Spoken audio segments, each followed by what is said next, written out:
to do a contract killing. And when it was good, it was good. And when it was bad, boy, people, they turned on him. Yeah, they did, quickly. Yeah, I think Mark Pope is pressing all the right buttons. That was a massive win for them. Now, they're not going to make 50% of their threes every night.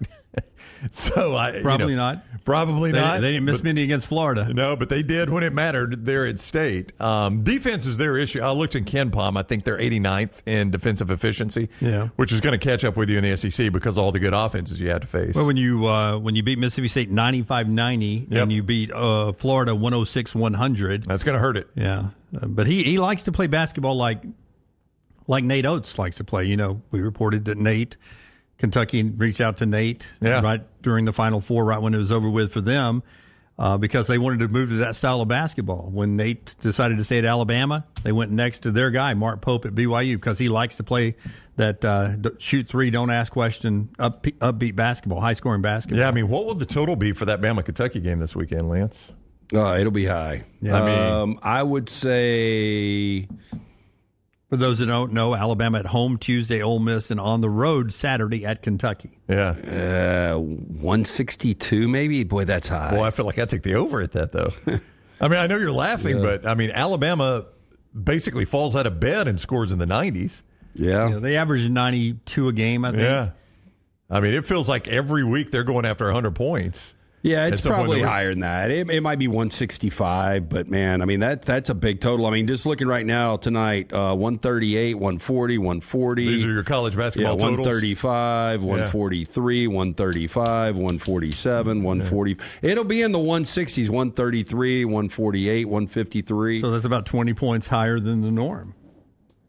I still feel like I like the over there. I still think it'll be anywhere from 162 to 165. All right, final thoughts now. Tonight, it's Vikings and Rams, 7 o'clock on ABC. Final thoughts brought to you by our friends at Champy's World Famous Fried Chicken, Highway 119 in Alabaster. Go by and see Sterling and the crew down there. Wonderful place for lunch, wonderful sides, the Mississippi Delta recipe tamales, the cocktails, the atmosphere. Sterling's been doing it at that same location for 10-plus years now, 119 in Alabaster. It's Champy's Chicken, champyschicken.com.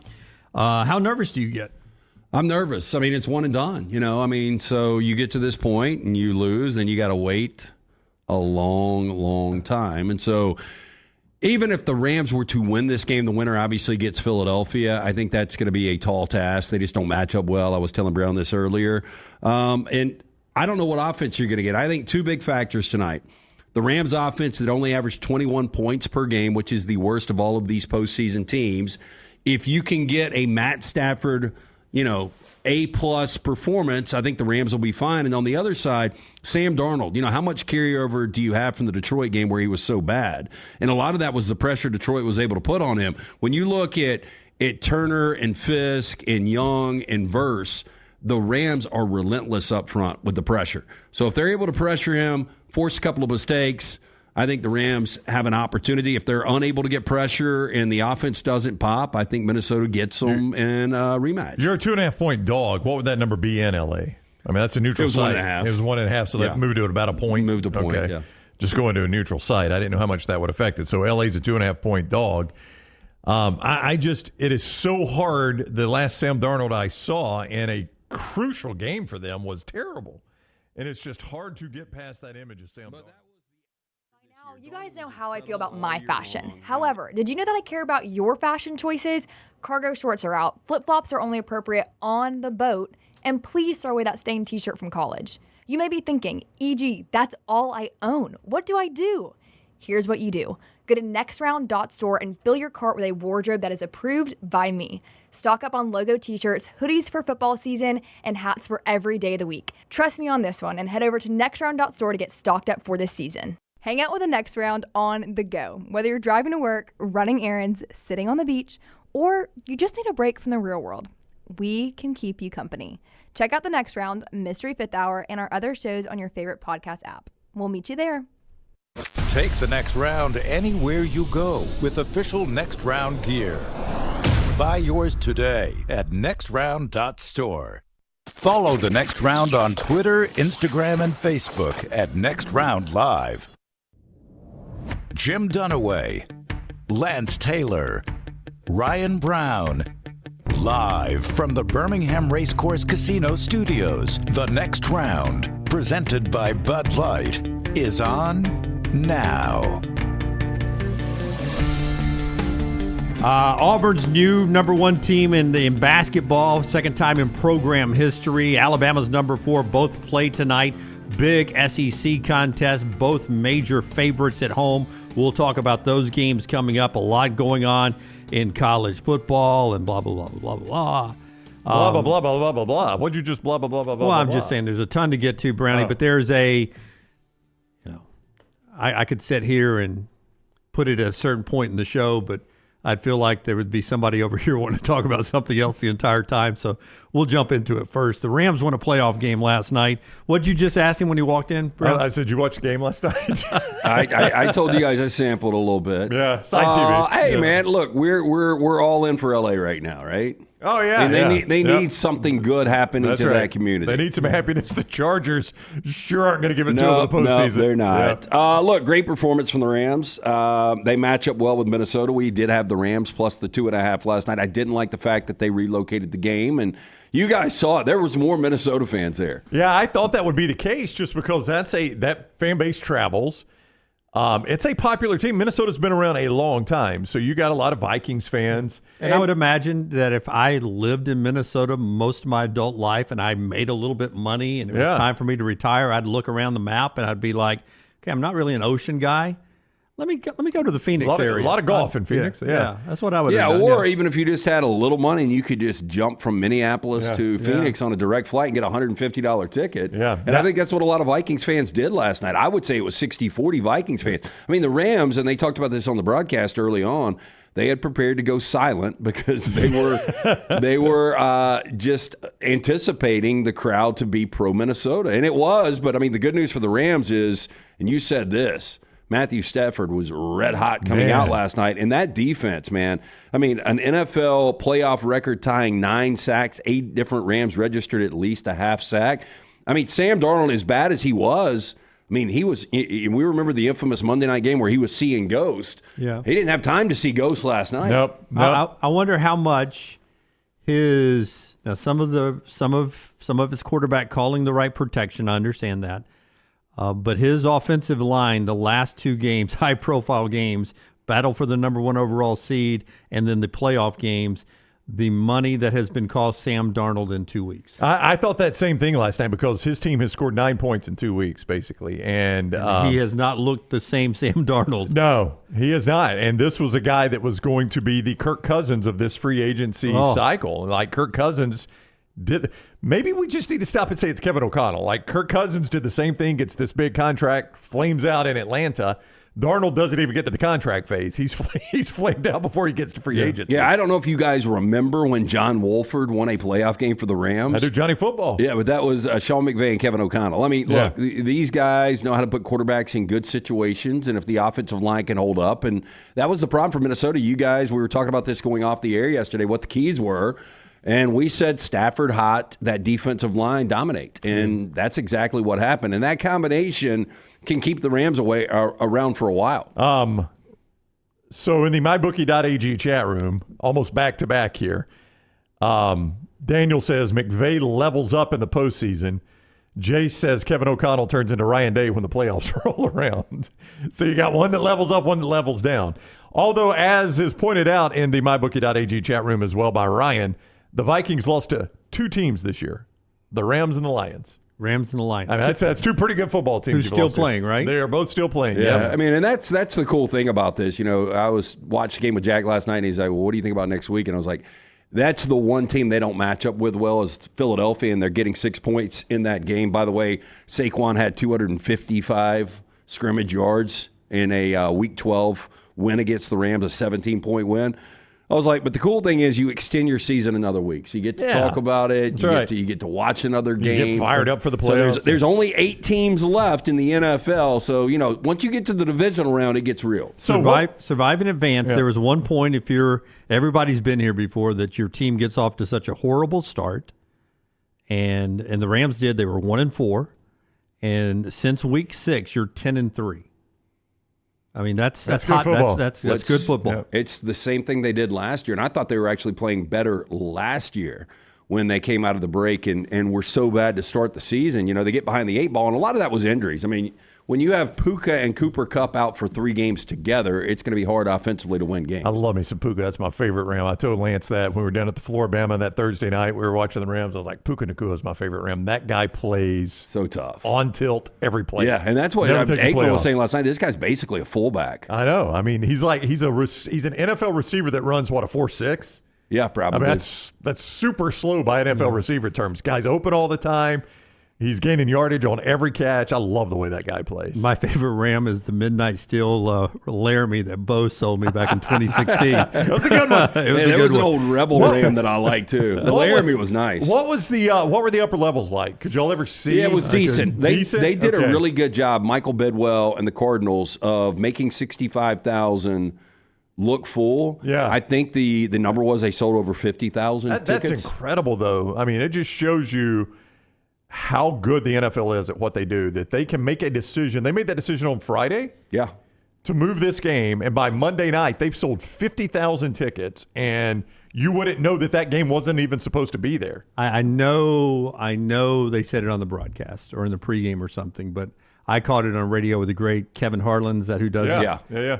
Because I was stuck in traffic. Something happened on I-459 by the Galleria, and I'm stuck in traffic, and I didn't have my Waze on, and I had Big mistake there. and I just made it past the one place I could have made the turn to go where I was going. So I'm stuck in traffic, so I missed the start of the game. So we get into the start of the game, and Harlan drops the knowledge. This is not the first time an NFL playoff game. Oh, that was actually a pretty good Kevin Harlan when you started. And it was the you couldn't keep it together. It's the second time. It was 1936. The owner of the Boston franchise, they said his name, was so angered by the lack of ticket sales for the championship game that he moved his game from Boston to the Polo Grounds in New York. Ticket sales were tremendous for the game, even though New York was not involved.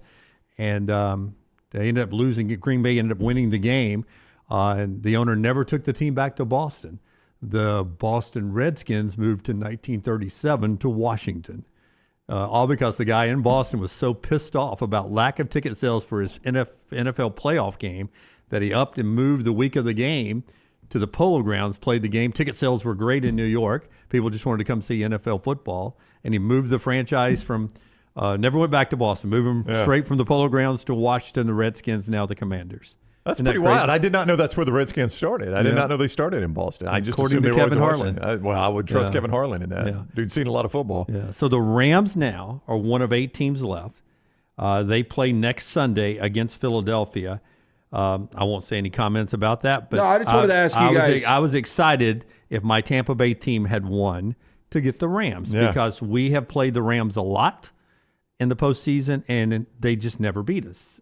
Since Andy Reid left them, this version of the Rams, Jalen Hurts Rams, have You mean never. Eagles? Excuse me, Eagles. Excuse me. Yeah. Start over. I was excited about my Buccaneers playing the Eagles because Jalen Hurts Eagles just didn't beat the Bucs. I was excited about that one if that was the way it would turn out. We lost the game, we didn't get the chance. You seem to be concerned. Is it just the fact that Saquon is there now? He's the difference. He's the X factor. Because Jalen Hurts, I still don't trust him as a guy week in and week out to win a big game. Well, look, if you can go in and you can stick to running the football, the Rams, I don't think defensively are nearly as good as they have played over the last month plus. Give Chris Shula a lot of credit. And by the way, Les Snead, they might get blown out this next weekend. But he is by far one of the best general managers over the last 25 years. No. To get him to a Super Bowl with Jared Goff, who I didn't even like that pick in 2018, to go back in 21 when you trade all of these draft picks for Matt Stafford, and then you flush the next year because Stafford gets hurt. But last year, a postseason team, this year, a postseason team, and they're doing it with, you heard this last night in the broadcast, the cheapest defense out there. Yeah. It's a bunch of no-name young guys. I know it's crazy. That's my biggest concern right now going into the offseason. Not one player. I'm worried about losing my guy Jason Light to like the Jets or somebody. They're all after my Buccaneer guy who keeps rebuilding that roster down there on the cheap. So there's the Rams. But back to it. It's Saquon running the football consistently. It's how physical their defense is. Nakobe Dean being out really does affect the Eagles and what they do. But also, Jalen Carter, those Georgia guys are dogs. dude, the crowd. That's a tough place to play. And I looked, it's going to be snowing Sunday. Yeah, that's a tough place to play. Yeah, so the Rams, at least Stafford does have some experience in the snow, but it looks like it's 50%. It will snow on Sunday, which is fun for all the viewers to sit back and watch this. But Philadelphia fans are so over the top. I don't know if you've seen the viral video going out. Oh, have you seen what happened to this guy? I'm sure he got fired. I hope. Well, Oh, I haven't seen it for the audience. They hadn't seen Okay, it. so there's a phrase we can't say that. So there's a content creator. Boy, there's a lot of those. For the Green Bay Packers, and him and his fiance or wife, I forgot, one of the two, Yeah, they're younger together. couple. Yeah. They're in their 30s. They're at the game, and there's an Eagles fan behind them. And I don't know how the confrontation started, but this dude is calling his fiance an ugly "see you next Tuesday." Yeah. And just barking at her And the nonstop, guy's like venomous. And the guy's like, you can't call her that. And he goes, oh, that's what she is. She's an ugly. Yeah. And he uses the The word. Eagles fan behind him is just Yes. yeah. And, And just, I mean, like yelling right So in her face. Packer Twitter got together, and they went and hunted this guy. We found the old boy. Man, his LinkedIn, everything's posted. His company had to put out a statement. yeah. And today the update is that Big Dom, that they always talk about, the head of security for Philadelphia, they've identified this guy and they've banned him from the stadium for life. No, 100%. You should be. Should You be. should Yeah, be. this is- You this- absolutely should Yeah, be. because I look, should be Scott, able. look, Scott's got the photo. That's the guy behind her. You Yeah. see the girl, her fiance / husband, whoever it is videoing Because this you know whole what thing. this does, and I saw this on the other side. Like, that guy's not half a man for not protecting his girl, and I'm the idiot that would end up getting in a confrontation as an old ass 50-year-old. Yeah, but no, because this guy has put you in this situation. Yeah, you shouldn't have to. You shouldn't have to. I should be able to go. The NFL should intervene 100%. They shouldn't do it. The NFL should ban him, and they should have people doing this at every stadium because it's ridiculous It that you is. should be scared to go to games. Well, and afraid to take your kids because you don't want to be in a confrontation where a dude and another guy, they roll three seats over and they knock down your kid. I don't care if I'm in Bryant-Denny. I don't want to hear your language. If you can't control your language enough to be at a football game to yell at the tight end, throw it to the tight end. You can say throw it to the tight end without cussing. You know what I'm saying? And that's all you're going to yell from the upper deck seats. They're not throwing it to the tight end enough. Well, look, I mean, I could get past the other. I see what you're saying, but when you target another fan base That pisses me just off. to intimidate when they're – and all she was doing was cheering for the Packers. And by the way, she didn't have much to cheer for that day. Nope. I can't imagine if the Packers would have won. The play was, and by the way, Katie points out it was a second half play, so you wouldn't have been at the game. So you wouldn't. That's true, You wouldn't have had yeah. to fight. It was the Josh Jacobs run, which is a phenomenal run, and they reviewed it, and he's yelling at her to start with, it's not a touchdown. And then he starts berating her. Yeah. So they track this guy down. And this is where, by the way, social media's got a lot of crap to it, but this is where social media's got some good. Used to, this guy would yell this at this woman. You might tell the police or stadium security or whatever, game's over, nothing ever happens to this. But in the age of social media, stuff like this can go viral. This guy, they went after his job, and I don't know if he's going to get fired or not, but his company had to issue a statement. Now he's banned from Lincoln Financial. I don't know if that ban carries over to other NFL. We talked about it with the Yankees fans. I don't know how you even enforce that. But still, I mean, without social media, none of this ever happens. This is actually the good side of social media. I kind of like it. Yeah, I think the guy's going to end up losing his job. Yeah. And can you imagine going to you go with your uncle or cousin or whoever to the game, and you're like, man, we're going to have fun. Yeah, but that's not fun. That's not. That's I not agree. fun. No, I That's agree. not fun. We're small business owners. I wouldn't want that guy representing our business. No, or I mean, how can you trust him at work? Yeah. If that's the human he is on the inside, how can you trust him at work? Yeah, something goes sideways. Yeah. And his solution is to completely go off the rails like and it's that. not even he's yelling at other men; he's yelling at a woman. Yeah, that's Yeah. it. So maybe the bad disgusting. karma from Philadelphia will fall apart this There week. was a time in America, you didn't have to call the local police if somebody in your neighborhood was beating their wife. 6 or 7 of the guys would get together and pull that guy out behind the barn. A little vigilante beat justice. the crap out of him. So is Yeah. it like the volunteer fire department? Well, I'm just saying, you sort of police your own neighborhood a little bit. Well, I was talking to a friend of mine. Didn't clog up the court system so much. I was talking to a friend of mine, and he knows a bit. Well, it's kind of a complicated story. But he knows a business owner. Somebody tried to rob the business, and the guy killed him. And he's like, I mean, you put yourself in that situation. What would you have done? He goes, guy comes in, he's armed, he's trying to rob the business. You don't know what's going to happen. No. All he's got to do is squeeze that trigger once, and you're dead. I'm not going to let him do that to me. I'm going to put him down. He's got a gun. He's got a gun. Yeah. And I said, I'd rather live in a society where people are scared to death to rob a business or a home than the other way. I would agree. So, that's the society I'd rather live in. That's a great line from Landman this past week. Oh, so you watch it? Yeah, I watched it. The northern lawyer tells Billy Bob, okay, I'll meet you there, but I want you to know that I am licensed and to carry concealed weapons in this state. And he's like, honey, you should know you don't have to have a license to be concealed in this state. That's why we all wave at each other on the road, because everybody's packing heat. All right, so the Rams win. Here's the early betting lines as we go this morning. Houston, Kansas City on Saturday. The Chiefs a heavy 9-point favorite. Washington, Detroit. Lions a heavy 9.5-point favorite. Those are your Saturday games. On Sunday, Rams, Eagles. Where I saw it is the Eagles a 5.5 favorite. Baltimore, Buffalo Sunday night game on NBC. My God, if it's snowing in Philadelphia, what will it be doing in Buffalo on Sunday night? That's only a 1-point spread there in that contest. That's your final 8. Ravens favored. Yeah, Ravens flipped around so favorite. It's flipped around favorite. Yeah, but okay. Bills Open is the favorite, and the Ravens flipped around, which I find fascinating. I do too. Yeah, so Road NFL playoff game and the divisional round, and the road team's favorite. See, to me, I'd like to see the forecast because heavy snow. Anything that could slow Derrick Henry down, weather would slow Derrick Henry down a little bit. Or Lamar Jackson, for that matter. Yeah. I mean, you got both those guys. How often do you get a road favorite in the division? Not a lot. That's pretty rare. This is, and I said weeks and weeks and weeks ago that I think Buffalo's going to win this whole thing. I'm not so sure because this isn't a great matchup. We assumed this was going to be the matchup with Kansas City getting home field. But, I mean, if you go back to regular season, I mean, Baltimore dominated this game, beat them by 25. Let's get to college basketball after we tell you about a couple of our great sponsors. One of them is one of our favorite events we go to every year. It's the World of Wills. It's been going on since I was a kid, and people love to go to this event because it is such a good time. You saw the will invented there, didn't you? That's right. We'll call this the World of Wills, guys. Back in the beginning, it was the world of great invention. You could go see this rolling instrument and fire. It's the O'Reilly Auto Parts World of Wills. January 31st through February 2nd at BJCC. See custom classic cars, hot rods, trucks, motorcycles. New this year, check out the exotic car exhibit. Don't miss the BMX bike stunt team performing outrageous stunts live each day. Kids, meet your favorite costume characters and race Hot Wheels on the free Hot Wheels drag track. Don't miss the Super Show with one-of-a-kind vehicles from across the country.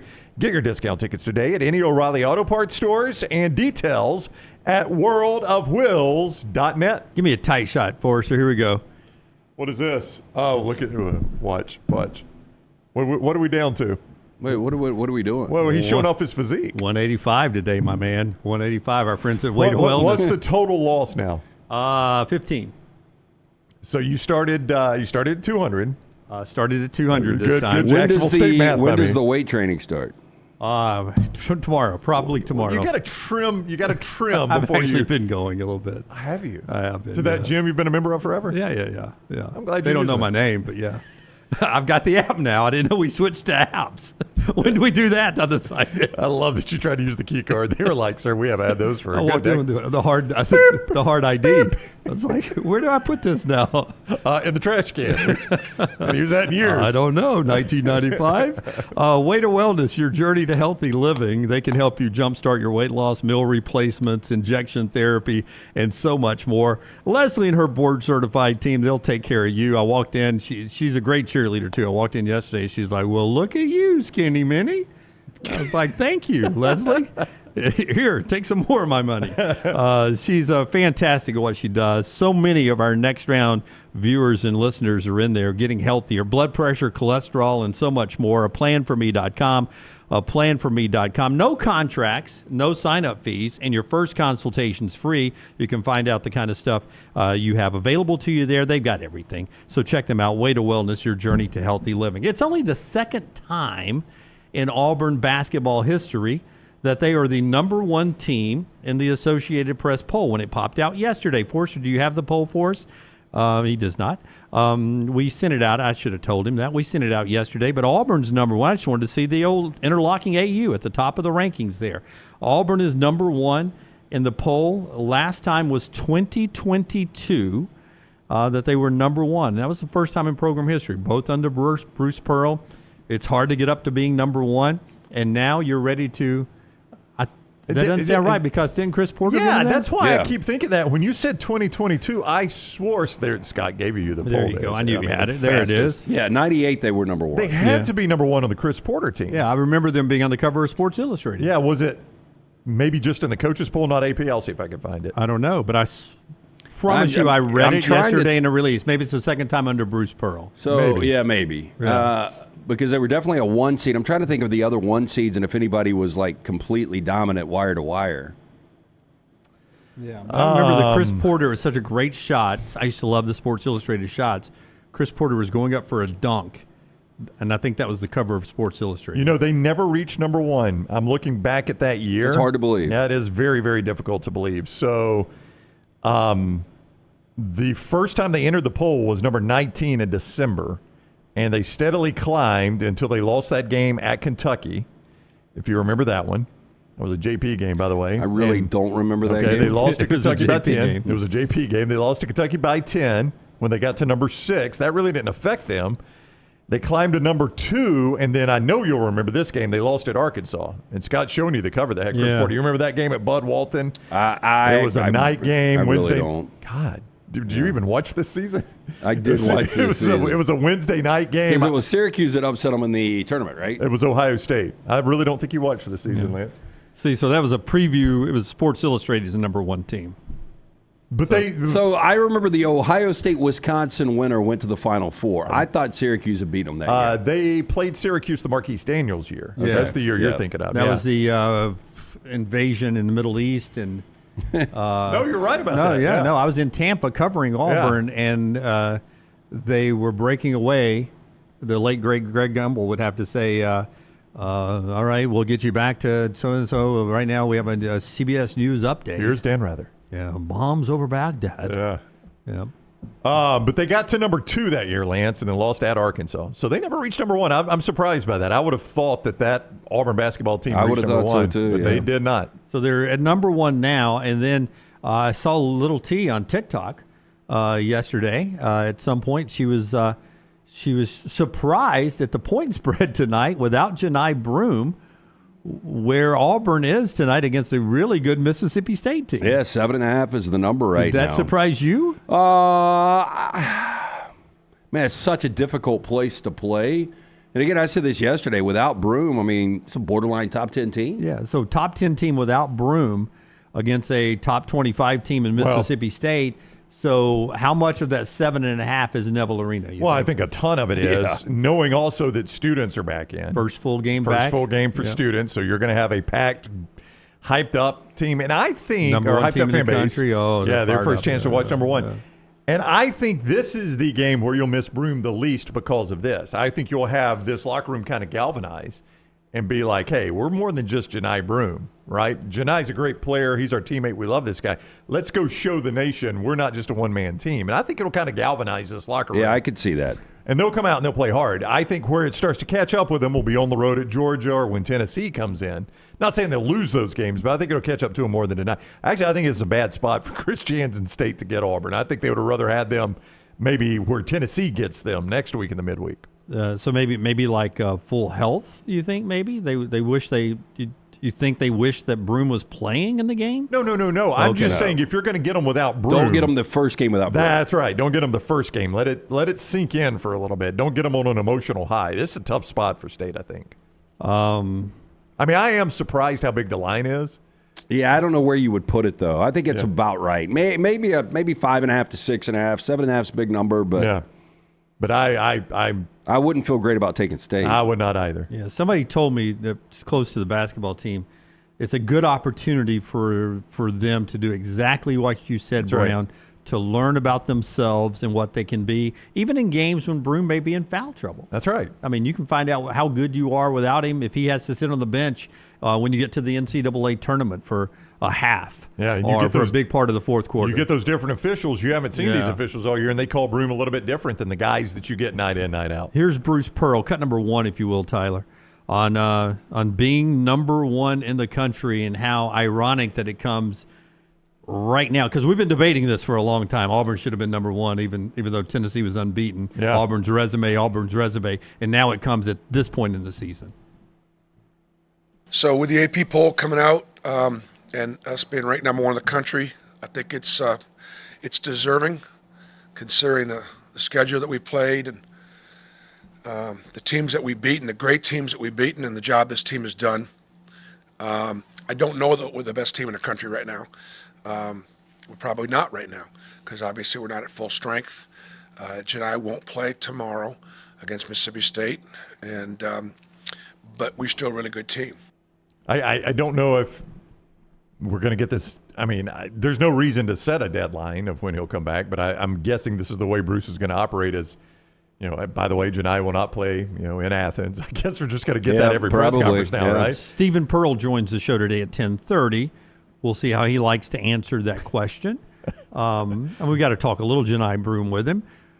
I would say right now, everything that you've heard since the injury has been more on the positive side than the negative side. I would agree. Is that what I'm hearing? Is Yeah, that what you're hearing? Yeah. I mean, just when you heard no surgery would be required. Yeah.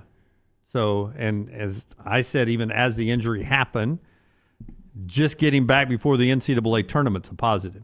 So if you've got him back in 2 games, 4 games, 6 games, it doesn't matter. Doesn't matter. That's a good sign to get him back at that point. So all good for Auburn as they roll in 7.5 point favorite, wherever that goes off tonight. Neville Arena, 6 o'clock for that one. Taylor Korn will be there covering that for us. We will have post-game reaction. I'll be in Tuscaloosa with Emily Grace tonight. Alabama, number 4 in the rankings in the AP poll. They're playing. Auburn's unbeaten in the SEC. Alabama's unbeaten in the SEC. And Alabama at home gets to play Ole Miss, the other unbeaten team in the SEC. And so Chris Beard, who's really good at math, says that adds up to a battle for what? Oh, it's a battle for first place.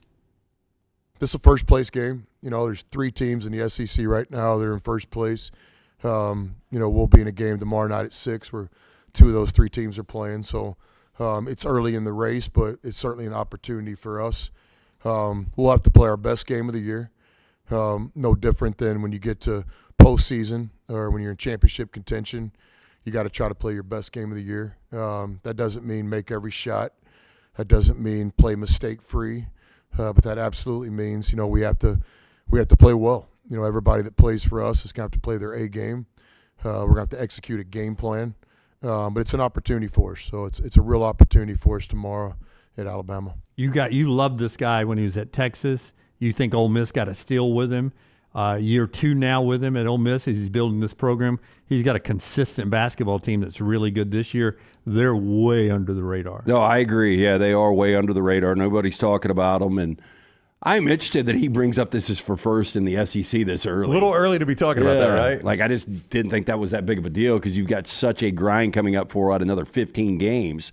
But, yeah, he's done a fantastic job. And, when I do the show with Chip and Zay on Thursdays, Chip will bring up Chris Beard a lot when we talk basketball, like Texas had their guy. Yeah. Texas had their guy. Yeah.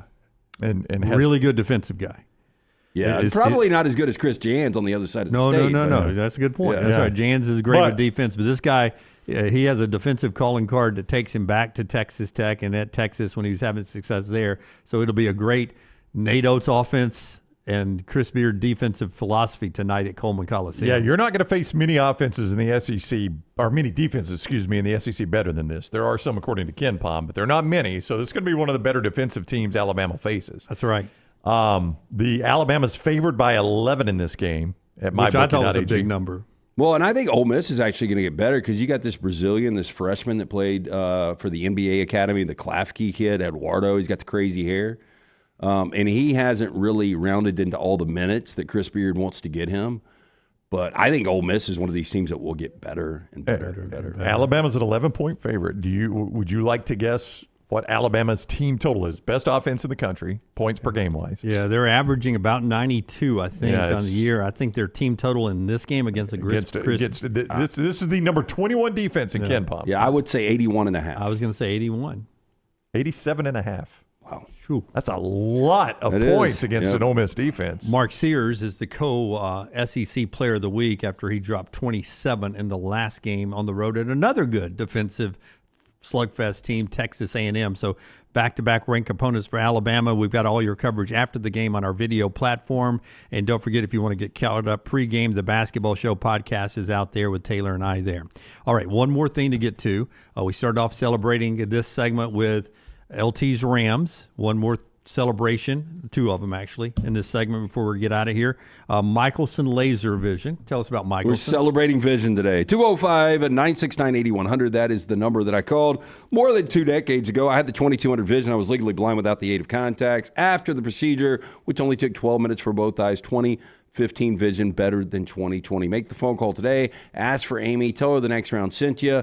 She is going to hook you up with a hassle-free consultation, 0 to find out if LASIK is right for you. No more glasses, no more contacts. If you're wearing them, you know you're wasting money each and every year. Stop procrastinating. Make the phone call. I made 205-969-8100 or michelsonlaservision.com. Taylor is the Tom Brady of fantasy football up here. We had a league that was some of us and some viewers, and she was, I think, 13-1 in the regular season. Wow. Who was her quarterback? And, she had a guy named Joe Burrow that sat on her bench, and she played Baker Mayfield a lot of weeks. Oh, that's two pretty good choices. She was able to go back and forth between Burrow and Mayfield. They got to keep Burrow in. I think I would have kept Burrow in. 13-1. Yeah. She makes to the championship game like Brady did in the 19-0 year or That's whatever. right, yeah. Lost a heartbreaker in the championship game. She finished second. At the other end of the league was our favorite volleyball official. Can I get his microphone on the back row, Scott Forster? Scott, you weren't actually at the draft, were you? That is correct. I was That's the only explanation. at the last moment, minutes before our draft was set to begin. I was roped into line judging a volleyball match. Yeah, Father of the Year. You do so much for your kids, man. No regrets. And no regrets. And So did you do the auto draft, I guess? Yeah. Okay. It didn't go great. he had the best kickers in the league, let me tell you. First two picks. Oh, you went kicker straight out? No. Oh. Brees Hall, number 1. Travis Etienne, number 2. So then by the time I get another pick, there are no decent wide receivers. I think Michael Pittman's my number 1 guy. Yeah. Did you run the wishbone? So AI effed you, right? Yeah, it was not good. So that leads to the fact that our commissioner delivered a package up here yesterday. Forrester, what did that look like? That looked a lot like this. Oh, Is that a toilet? yeah. Oh, wow.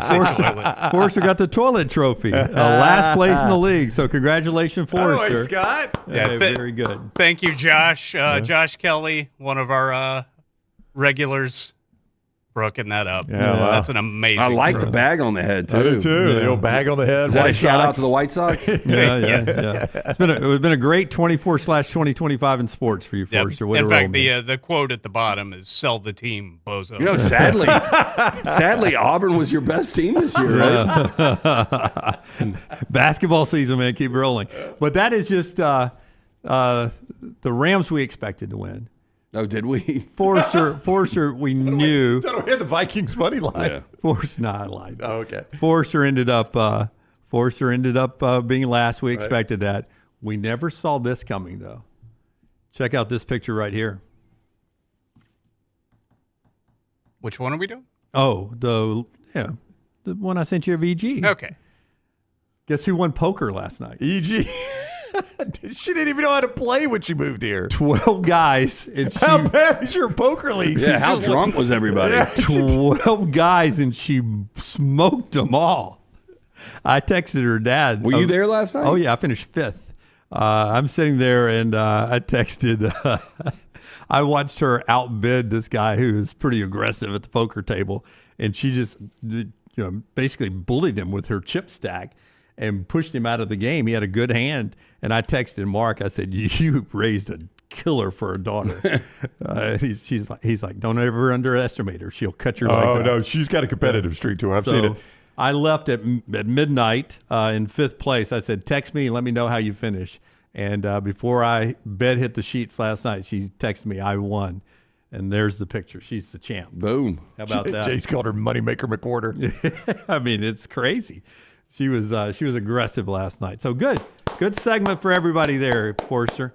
Way to roll there. When we come back, some college football news out there and a lot more. Clay's with us at 10. Stephen Pearl with us at 10:30. This is the next round being brought to you by our friends at New Life. New Life Art. They are the folks that give you all the great works from Daniel A. Moore. DanielMooreArt.com is their website. You can get the legend, a tribute to Coach Nick Saban and his 6 national championship seasons. You can pick up that order right now. They've got some available for you. You can still get a 2025 calendar. It's available for you. All their works with the promo code TNR. TNR. Use that promo code and get a 20% discount right there. It's all right there at DanielMooreArt.com. DanielMooreArt.com. Follow Scott Forrester on Twitter at ScottForresterTV. Let's face it, a home is one of the most powerful assets you can have, and our friends at Mortgage Right want to help you build wealth through home ownership. Mortgage Right is all about providing competitive rates, a variety of loan products, and a multitude of resources for a seamless home buying experience. They treat their borrowers like family and are always looking to bring more happy homeowners under their roof. See more by visiting mortgageright.com/TNR today and start living. That's mortgageright.com/TNR. NMLS 2239, Equal Housing Lender. Hey, there's nothing worse than waking up to a plumbing problem. Don't get caught in a flooded house. Call the guys at Hemp Hill Services. Adam, Chad, and the team at Hemp Hill are the only ones I trust to fix it and fix it right the first time. Hemp Hill Services does it right and always at a fair price. For all of your plumbing, cooling, and heating needs, trust the name that Birmingham has trusted since 1954. That is Hemp Hill Services. Call now, 205-229-2090. That's 205-229-2090. Hey, Lance Taylor from the Next Round to tell you about one of our favorite places for breakfast, lunch, and dinner. That is Hamburger Heaven since 1982. Hamburger Heaven has been serving Birmingham's best hamburgers, cheeseburgers, French fries, hand-spun milkshakes, and sandwiches made fresh to order.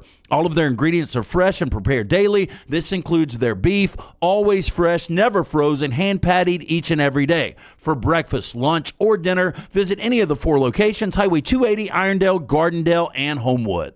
You could win a Cadillac CT5 or your share of $25,000 in free play and cash at Birmingham Racecourse Casino. The more you visit, the more chances you have to win. Play the latest, most exciting games around with fun bonuses and big jackpots. You can be a winner too. Come win your share during the Cadillac CT5 and $25,000 giveaway at Birmingham Racecourse Casino. Drawings April 5th and 6th. Located off I-459, exit 31, Derby Parkway. Must be 21 or older, must be present to win. Just because you've quit going to the gym, it doesn't mean that you have to quit gym altogether. Dunaway, that is. With our Next Round podcasts open 24/7, 365, you can access gym anytime you'd like. While you may have done away with your treadmill routine, our version of Dunaway is standing by ready to get you back to your absolute best. Find all that lovely Jimmy D-led content on Spotify, Apple Podcasts, Google Podcasts, and in the podcast section of nextroundlive.com. This message is sponsored by Jimmy Crypto Inc. and Jimmy Crypto for President. Start your day online with our website, nextroundlive.com, for the latest videos, podcasts, and college football stories. It's also a great way to stream the show or shop in the Next Round store. Stay connected by visiting nextroundlive.com. Take TNR on the go with a podcast built for your satisfaction. Miss Hour 1, find it in podcast form. Miss Hour 2, stream it now. Miss Hour 3, download it for later. Miss Hour 4, well, just know it's never coming back. Listen to TNR wherever you find podcasts. Start your day online with our website, nextroundlive.com, for the latest videos, podcasts, and college football stories. It's also a great way to stream the show or shop in the Next Round store. Stay connected by visiting nextroundlive.com. Storm season is here. Make sure you have a plan of action in place right now. Greg from Pell City and Storm Restoration Roofing should be your first call when storms hit. Insurance companies love working with Storm Restoration Roofing because of Greg Nelson's name and reputation in the industry. When storms hit, call Greg Nelson. He's local, 205-542-3531. He's the home of the free no-cost roof inspection. Greg from Pell City on Facebook, 205-542-3531. It's Storm Restoration Roofing. Hang out with the Next Round on the go. Whether you're driving to work, running errands, sitting on the beach, or you just need a break from the real world, we can keep you company. Check out the Next Round, Mystery Fifth Hour, and our other shows on your favorite podcast app. We'll meet you there. Okay,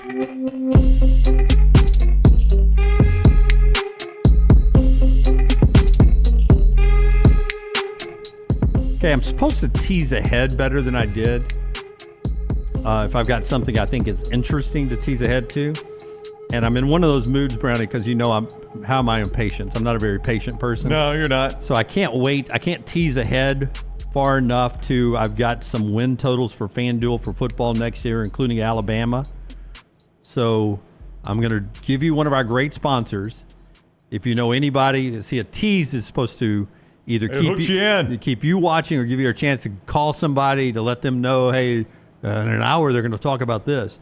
So if you know anybody, get them close to the old, or send them the link to our YouTube channel here, because we're about to talk about win totals here for next year after we tell you about Hemphill. That brings you Lance's Lock every day, lanceslock.com. Rumor has it, you played the Rams last night? Yeah, 4-0 last night we were. Yeah. Wow. 5-0 for a lot of people. We ended up getting a push officially on the Grizz +2. Most people got it at 2.5. So a lot of people 5-0. We're going to take credit for 4-0 though. But if you want to win with us, jump on board.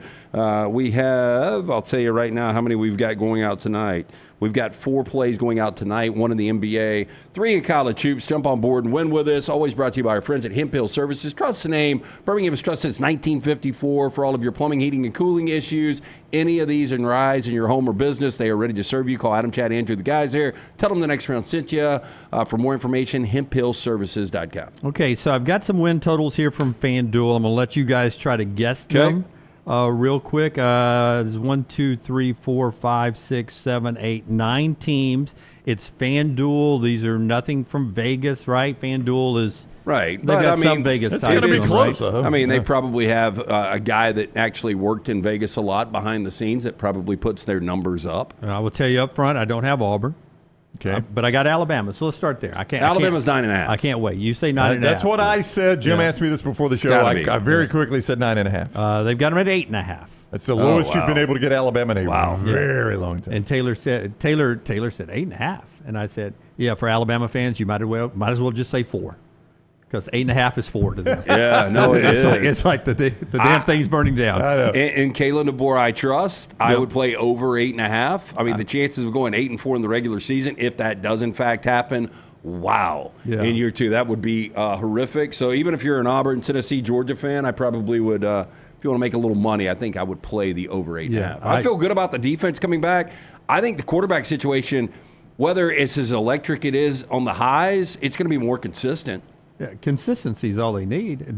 Distribution of of the football. 8.5. If I could get that at a Vegas book at 8.5, there'll be a limit on what you could put on it. But right now, the limit's probably $1,000. But you know, if you want to get in the early 1,000, hanging out there, a lot of people don't want to wrap their $1,000 up a year out, but if you want to, it seems like pretty good value. Just so I don't miss any, I'm going to go to the order they have it here, which looks to be alphabetical. Colorado is next with Deion Sanders. More on whether Deion Sanders is their coach or not coming up a little bit later on. He's talking with the Cowboys. That almost feels like one that should be off the board, because if Prime leaves, I would think you've got a mass exodus from that team if Coach Prime leaves. I don't think he's going to leave. I know there's a mutual respect between him and Jerry Jones, and obviously he played, in Jerry's organization. Ironically, he's the betting favorite in Vegas to get the Cowboys job right now. Really? Unless he has come to terms. I mean, look, he's not coaching Shedeur this year, right? I mean, he's never going to coach him again, more than likely. So if he is at peace with going to the NFL and not coaching his son, maybe so. I guess there is a way where you could work out a deal. We trade Dak and a draft pick to the team that you draft Shedeur in your slot, or we. They do it in the NBA a lot. Well, boy, it seems like you got to have a lot of working partners to be able to put something like that together. With all that said, Caden Salter is going to be your starting quarterback, at least initially. Kid coming in from Liberty. He's got a ton of experience, not nearly as good as Shedeur. You're losing arguably the best player in all of college football, Heisman Trophy winner in Travis Hunter.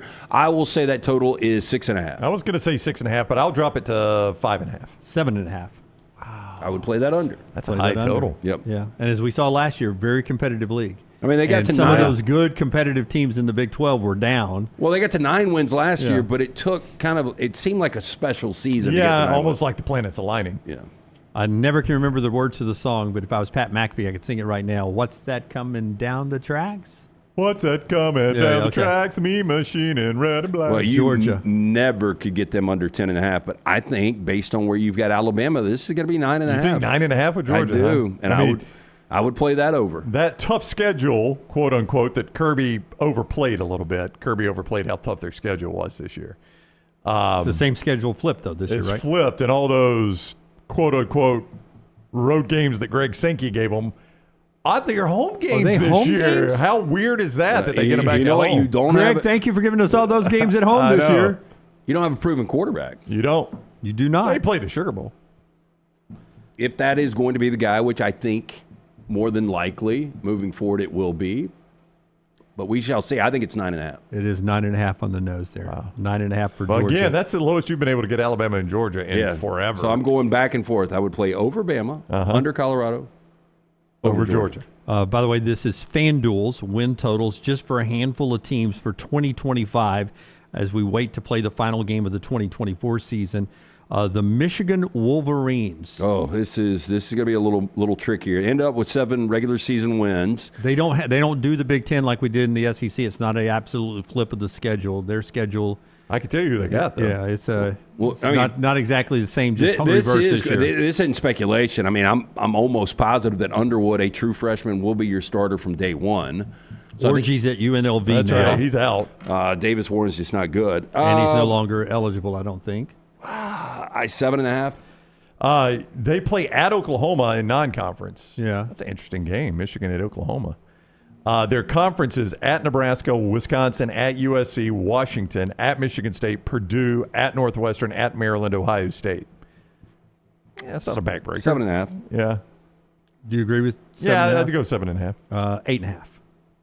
I would play under. Lance is under that one. We're back and forth. I mean, look, if you get a true freshman quarterback, I mean, you guys agree that Underwood probably, if you're going to pay him $10 million or whatever the number was, he's probably starting day one, right? I would think so, yeah. Sharon Moore doesn't blow me away as a head coach, and if Ohio State game changed perception of his whole season. It did, but you remember Chip Lindsey's their new offensive coordinator. Yep.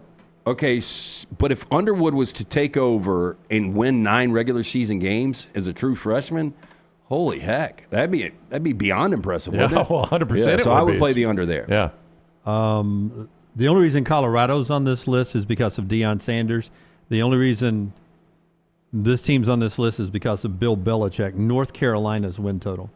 And I don't even know what the roster looks like. It's hard to guess here. Yeah, I would go low, though. I would put it they're going to mark this around getting to a bowl in his first year as a college coach. So I think the number is going to be 5.5 or 6.5. I would put it at 5.5. I'll go lower than that. I'll go 4.5. That would have been the Deion treatment. Yep. They're not being as kind to Bill Belichick as they are Deion. 7.5. Under? Oh, yeah. It is the ACC, but yes. Notre Dame, the Fighting Irish, 60 minutes away from being national champions again. Again, we looked at the schedule for next year. It's more difficult than this year's schedule. I mean, if they play next year's schedule this year, they may not even be in this game right now. I don't know how it's going to be once it rolls around next year, but it on the surface looks like a challenging schedule. They're going to be a top 5 team, 11-1 this regular season. The one loss, obviously, is a double-digit favorite, a 3-touchdown favorite to Northern Illinois. I think they'll back this down. I think it is so wild now in college football, it's going to be difficult to have anybody at 10.5. Because you're just betting on one loss at that point. I think this number is going to be 9.5 because he is the golden boy of the moment. And I think 9.5 is about where you're going to top out on a lot of these teams. I'll go 8.5.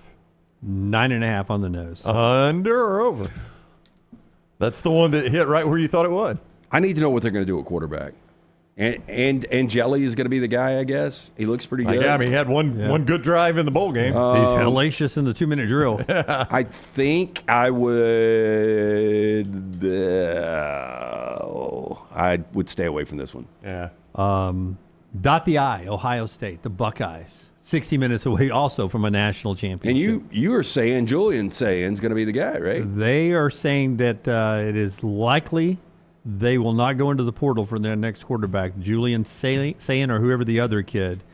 It's not Aaron Nolan. He's hit the portal. So I don't know who the other kids are. I think the max is going to be 9.5 on these things now, so I'll go 9.5. Yeah, I mean, they get Texas and Penn State at home. They're only I mean, I guess Camp Randall's a tough place for them to go play. It is sometimes, and then at Michigan, who's owned that series. Yeah, 9.5. I would play the over. Well, I don't know if it's 9.5. I think it's 9.5. I'm going to say it's 10.5. I would play the over based on the fact that I think they will beat Michigan. They had a terrible regular season this year, and they were 10-2. Yeah, 10.5 is the number. Well, that's the biggest one you'll get. Penn State, Nittany Lions. What a day for them yesterday. All the players that decided to stay, including both those talented running backs. Yep. Yeah, Allen and Singleton will be back, both 1,000-yard guys. Drew Aller made it official. He explored the NFL, says he's coming back. He's going to stay. They kept some key defensive guys. Like, I saw a lot of people saying, if you thought James Franklin was under pressure to deliver before, he's made the playoffs now. He's played for the conference championship now, and they return all these guys. The pressure is going to be massive on him in State College next year. And how does he normally deal with that? I mean, do you guys think he gets further than the semifinals next year? Well, they play an embarrassingly bad non-conference, too. Embarrassingly bad. Nevada, FIU, and Villanova. Just a laugher of a non-conference. See, I think that's almost cussed. That kind of crap catches up to you. If you don't challenge yourself, eventually that catches up to you. That you end up losing big games. They do get both Oregon and Penn State, or Oregon and Ohio State. Excuse me. Ohio State's in Columbus. Oregon's in Happy Valley. Outside of that, it's your normal Big Ten schedule. I mean, that looks like another 10-2 team from James Franklin. Yeah, I would say it's got to be 9.5 from Franklin, though. It is 9.5. And last but not least, Texas. Okay, remind me, Texas had a joke schedule, which will be a joke again, right? Flips around. Same in the SEC as it was last year, just homes and aways. They opened at Ohio State. There's no joke there. Yeah. They built that conference at Florida, Oklahoma neutral, at Kentucky, at State, Vandy, at Georgia, Arkansas, and A&M at home. I would list this at 9.5 just based on the fact that you know they're going to be underdogs to Ohio State and Georgia. So if you're booking those, I mean, just as technical losses, they're 10-2, and then you put the half. It's 9.5 or 10.5. I would go 9.5 just based on those two road games. 9.5 is the number there for Texas. How do you play it with Arch Manning at quarterback? I would play the under. Yeah. By the way, at FanDuel, the smallest odds to win the national championship, 3-1, Texas Longhorns. No value. I've said this before.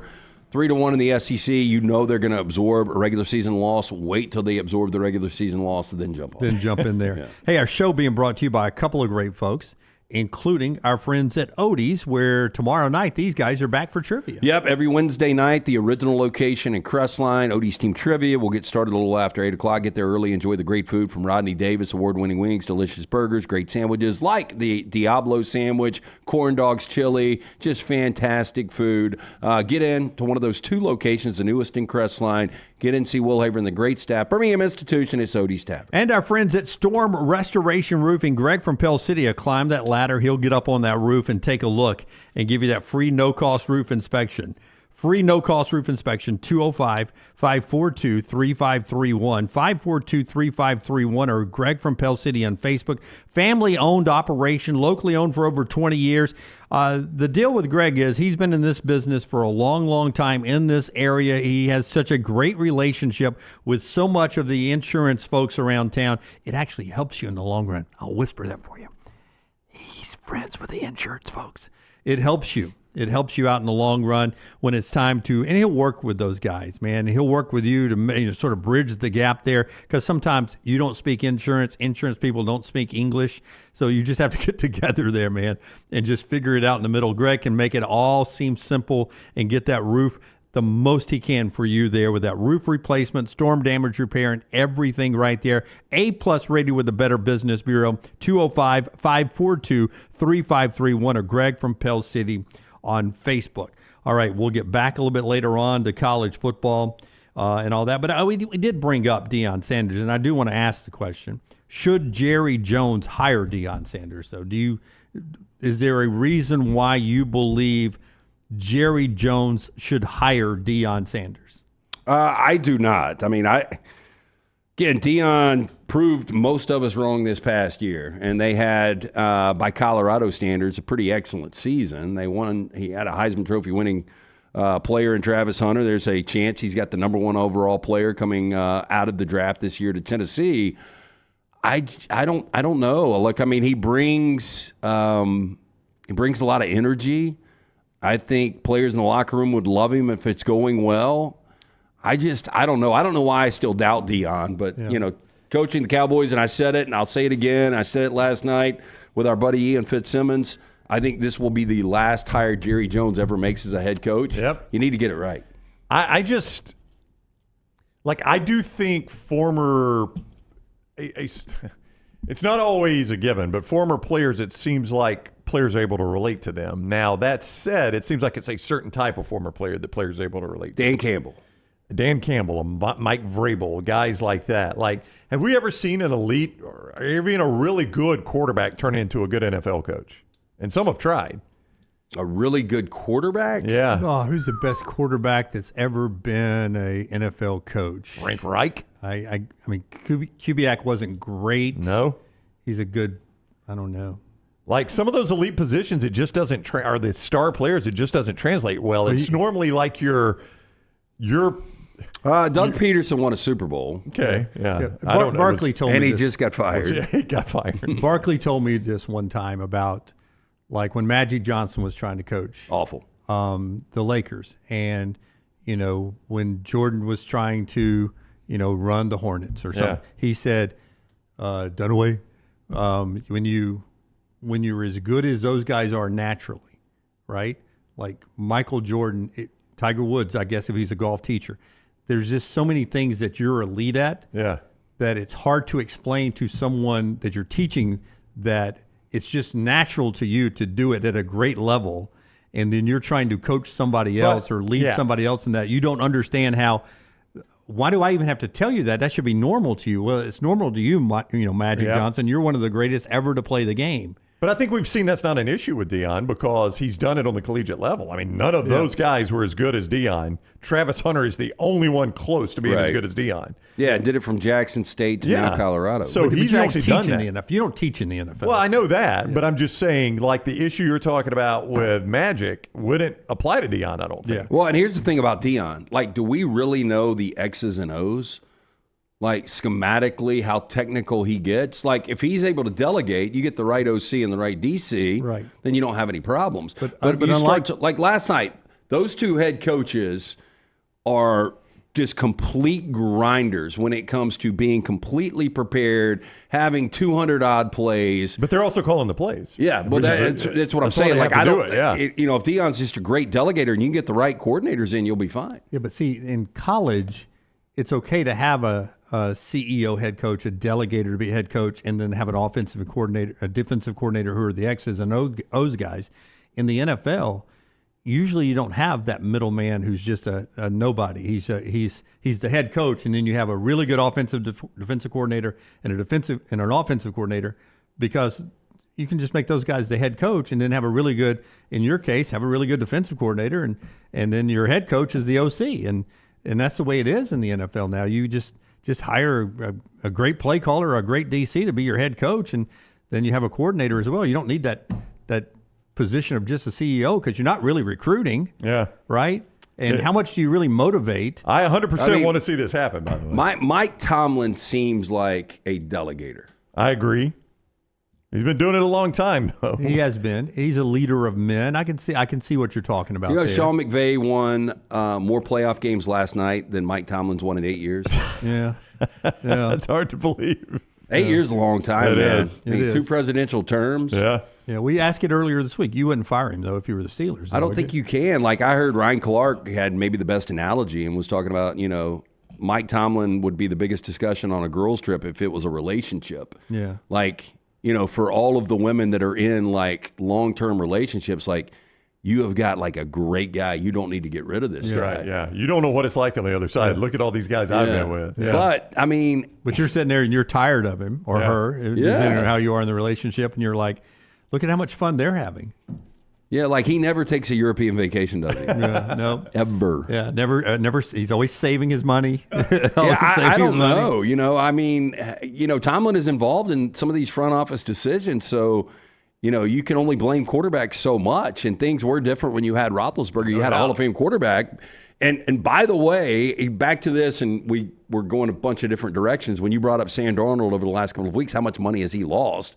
First of all, I think Joe Buck might have had the over last night. Very, very upset that there wasn't more tempo with the Vikings late. And you could tell how frustrated Joe was. But he also brought up the fact that Sam Darnold has cost himself a lot of money the last couple of weeks, and I agree.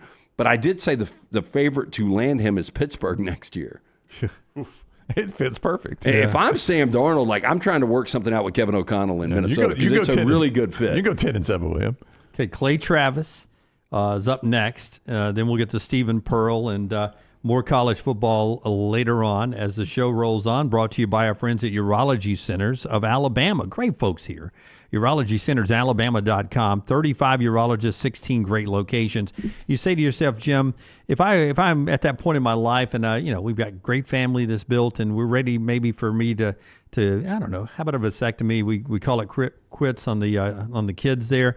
These are the people you call Urology Centers of Alabama. Prostate health, kidney stones, everything in between. They take care of all of that for you, all your urological needs. To find a location near you, call that number, 205-930-0920, 930-0920, or go to urologycentersalabama.com to make an appointment. It's our friends at urologycentersalabama.com. Follow The Next Round on Twitter, Instagram, and Facebook at Next Round Live. Looking for a great place for that boring meeting? Leave the office and go to the Golfus. What about corporate events like board meetings, sales meetings, customer appreciation events? How about the Golfus? Watch parties for football and basketball, parties for birthdays or couple showers. The Golfus is a great place for those. The Golfus has Birmingham's best golf simulators and man caves in Vestavia on Highway 31, opening soon in Trussville and on Highway 280. Bring whatever you want to eat or drink, even bring your own clubs. Get out of the office. Go to the Golfus. Book your spot now at thegolfus.com.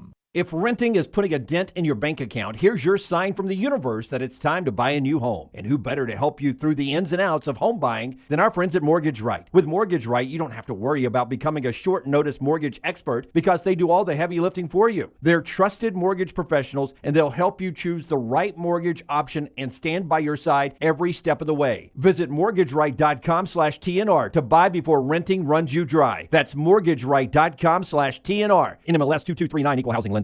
Hey, there's nothing worse than waking up to a plumbing problem. Don't get caught in a flooded house. Call the guys at Hemp Hill Services. Adam, Chad, and the team at Hemp Hill are the only ones I trust to fix it and fix it right the first time. Hemp Hill Services does it right and always at a fair price. For all of your plumbing, cooling, and heating needs, trust the name that Birmingham has trusted since 1954. That is Hemp Hill Services. Call now, 205-229-2090. That's 205-229-2090.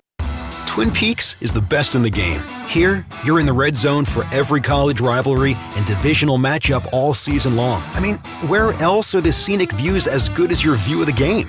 Only at Twin Peaks, the #1 sports bar. From the creators of The Next Round comes two new sites, CoverCrimson.com and TheBarnAuburn.com.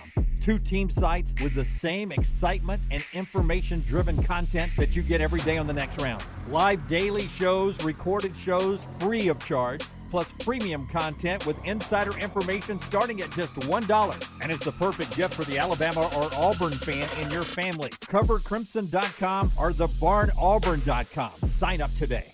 Happy football season. At The Next Round, we strive to make our loyal listeners feel like they're a part of the action all season long. My name is Emily Grace McWhorter, and I do that by bringing you along for any given Saturday in Auburn or Tuscaloosa. From pregame warm-ups, touchdowns that make you feel a part of the play, and everything in between, our goal is to make you feel like you're inside Bryant-Denny or Jordan-Hare. Follow along on our social media at Next Round Live on Instagram, X, and Facebook. Also, check out TheBarnAuburn.com and CoverCrimson.com while you're at it. Here's to fall Saturdays. From the creators of The Next Round comes two new sites, CoverCrimson.com and TheBarnAuburn.com. Two team sites with the same excitement and information-driven content that you get every day on The Next Round. Live daily shows, recorded shows, free of charge, plus premium content with insider information starting at just $1. And it's the perfect gift for the Alabama or Auburn fan in your family. CoverCrimson.com or TheBarnAuburn.com. Sign up today.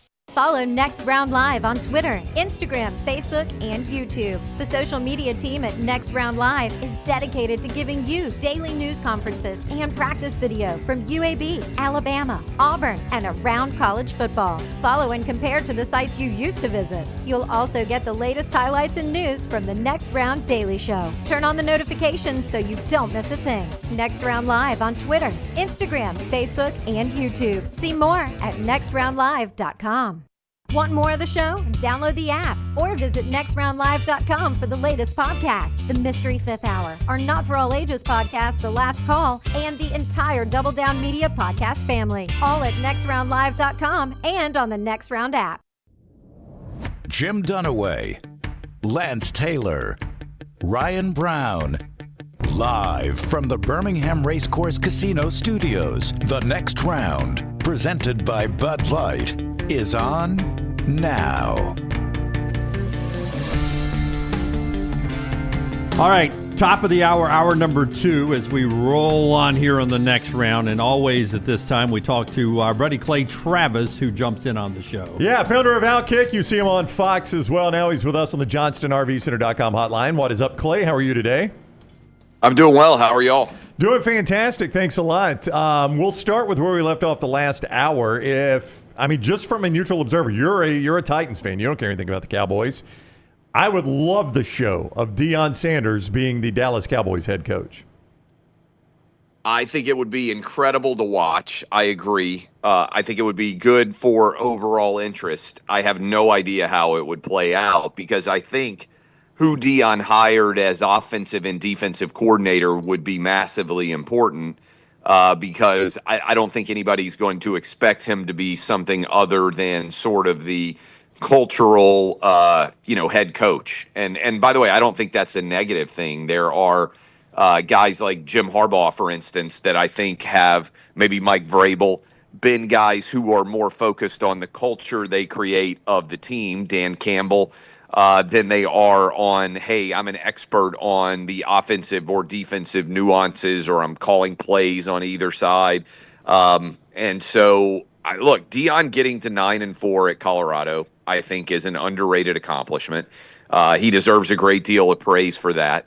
I have no idea how he would do in the NFL, but by and large, the NFL seems to me to be a test of how good your quarterback is. Now, you can be super competent like an Andy Reid or a Bill Belichick and get a great quarterback, and then that combination can lead to incredible success, I think.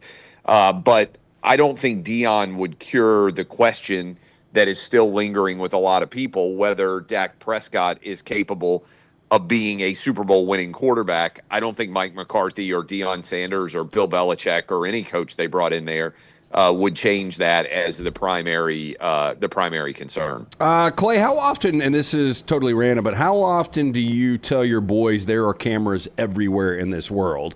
And when you say something, there is a good chance it's getting recorded. Now, this idiot deserves to be brought out, but I'm sure by now you've probably seen the video of the Green Bay Packer fan the Philadelphia Eagle fan accosting the Green Bay Packer couple.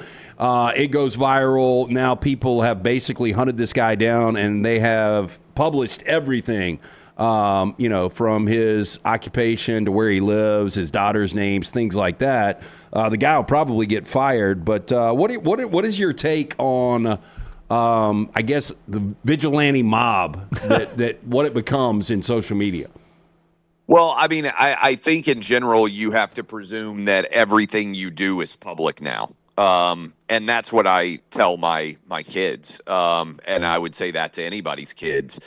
And, back in the day, if you were dumb and you did something and you were 14, 15, 16 years old, or even a young college kid, there weren't videos that were immediately taken of everything that happened, not only by your friends who may take it, but also by people who don't particularly like you. And so I've talked about that with Outkick employees. I've talked about that with my kids. Certainly I try and be cognizant of it in my own life, that, there's always going to be somebody with a camera. It used to just be a camera, and now there's always somebody with a video. And not only that, but a lot of times it's an edited video. so you don't get the full context. I'm not talking about the fan video, but any kind of interaction. If you're waiting to your flight gets canceled and you're waiting to talk to somebody at the flight desk, or any of these things, like, you just don't know how somebody's going to clip the worst 30 seconds of your day, your week, your month, maybe your year, and pop it out for kind of the world to comment on. And so I think it's something that everybody has to be cognizant of, whether you're a fan in a football stadium, or someone who's going out to a restaurant, or you're on an airplane. I mean, I think you have to presume basically that everything's being recorded now. The NFL makes a lot of money. Should they do a better job of policing their fans and somehow protecting their fans' enjoyment of the games? I think in general that college football does a pretty good job of having visiting fans that are treated fairly well in general. There's always exceptions, but I think that's because the idea of going on the road in college football and kind of sitting in a particular cheering section is very well ingrained. Everybody understands it. Most SEC fans have been as a visiting fan to an opposing stadium.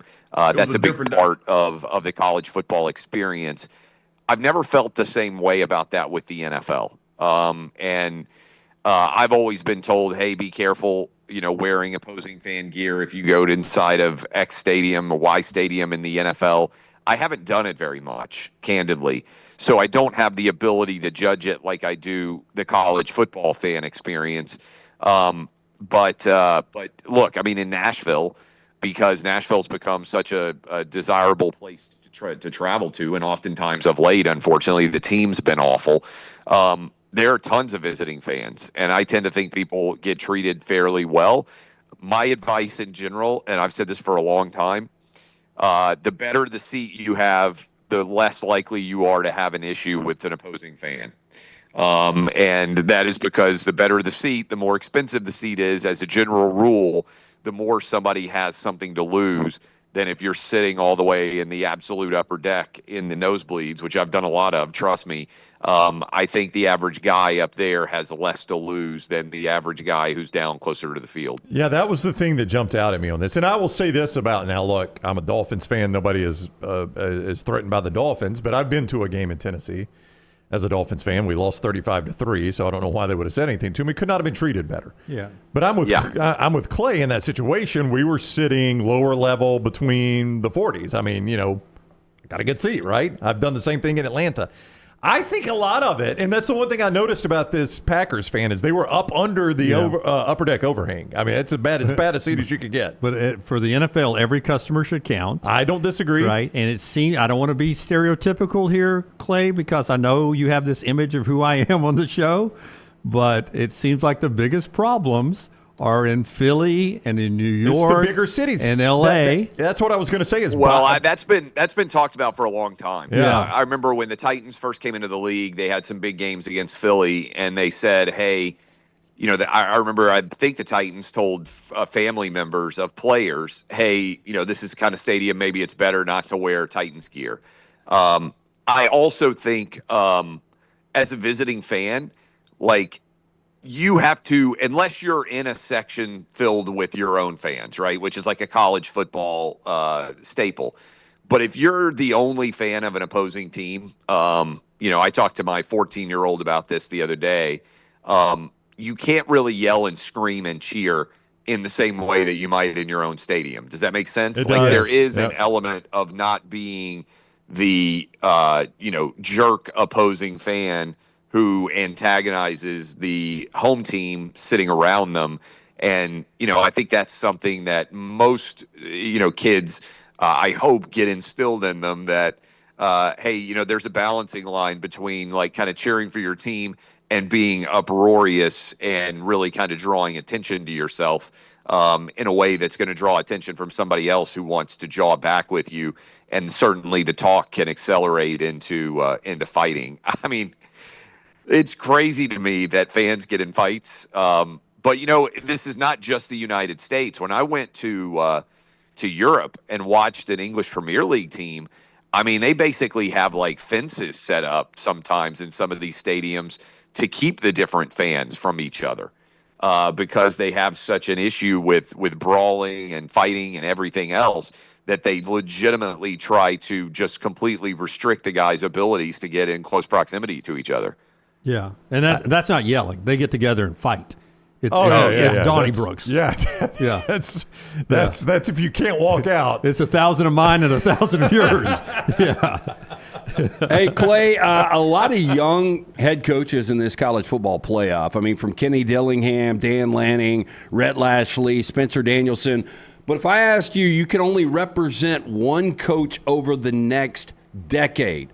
Would Marcus Freeman at 39 years old be your guy? Well, I think he's going to go to the NFL. Wow. And the question that I have for a lot of these guys is, and I think I've said this on your show before, it's way better to be an NFL coach right now than it is to be a college coach. I just, the job of a college coach is so much harder to me than the job of an NFL coach. You know, the NFL coaches, they have set calendars. They have set free agency periods.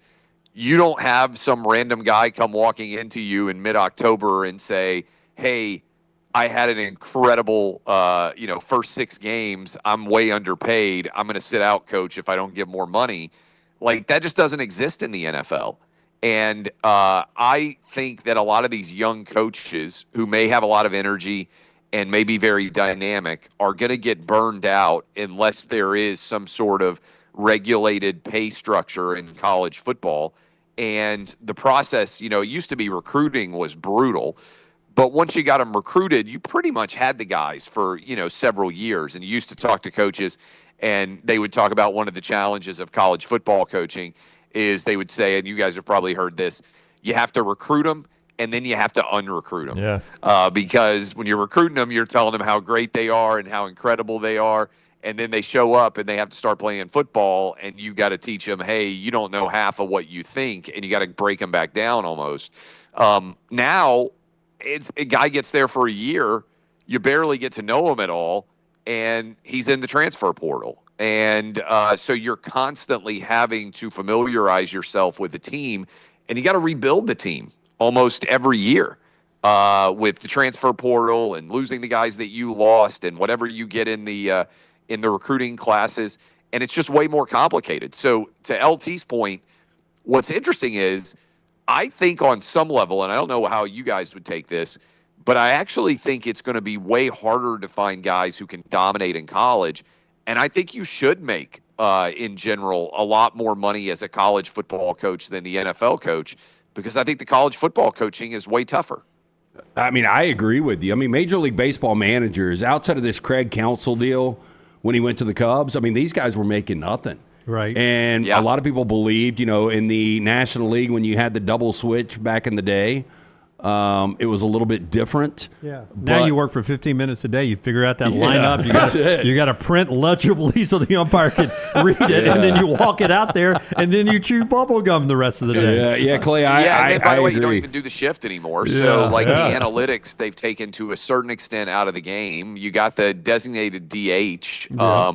I guess the decisions of when to pull a pitcher or not is pretty much the significant aspect there. But yeah, look, I think Marcus Freeman may well, if he won a national title at Notre Dame, I think he might take the Bears job. Yeah, I really do. By the way, the history of Notre Dame football is their coaches, when they win, they don't hang around much longer afterwards. They are I just think I just think it's going to be taking a degree out of NFL college coaches in a way that it doesn't in the NFL. And I think they're going to burn out even faster because coaching football is actually a small part now of the job of being a head football coach at a major university. All right, he is Clay Travis. He is the founder of Outkick. You also see him on Fox. Clay, thank you very much for the time. Have a great week. By the way, was this audio infinitely better? Oh, my God. I don't want to bring it up, but it's getting rave reviews in both the chat room and on Twitter. Yes. So good. Okay, well, there you go. Hey, is that Welcome picture? To the 21st century. Hey, the picture on the wall we're looking at, is that funeral home that smelled like death?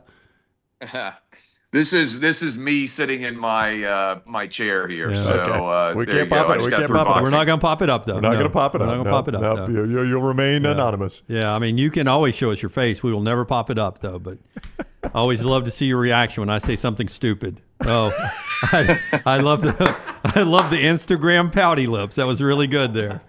Yeah. There you go. All right. See you, Clay. Thank you. See you guys. Bye. Clay Travis with us on the JohnstonRVCenter.com hotline. Yeah.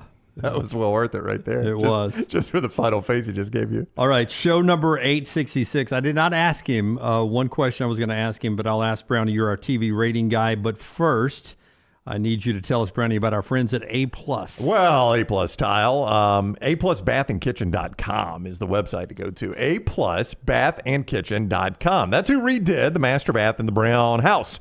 When it came time to redo it, my wife scoured the internet looking for the best person for the job. She selected Brad Bell, A+ Bath and Kitchen, and I am glad she did. He did tremendous work. Here is his number if you just want to shoot him a text or give him a call and get him to come bid your job. He'll be happy to do that. 205-422-1758. That's 205-422-1758. Or you can go online and see more before and afters, aplusbathandkitchen.com. That's aplusbathandkitchen.com. He specializes in master bath, kitchen, and master bedroom closets. That's not all he does, but it is definitely his specialty. Again, see more, aplusbathandkitchen.com, or call Brad Bell at 205-422-1758.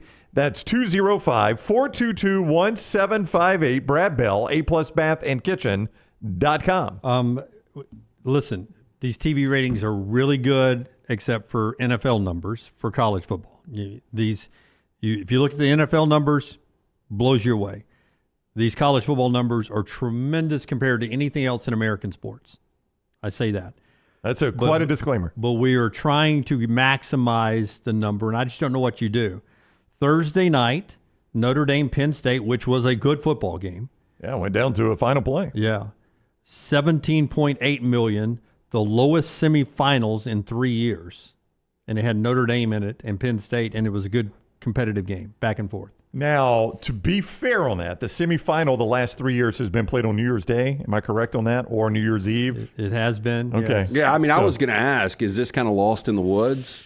I don't. What can we do with it? But I'm not sure it's an apples to apples comparison. Is the point I'm making there? But go ahead. I'll hear you out. Yeah.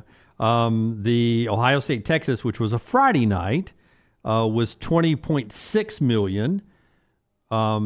Rose Bowl beat it back on New Year's Day, 21.1 million in a quarterfinal game. Then that semifinal game, Ohio State Texas, that was down to the wire virtually as well.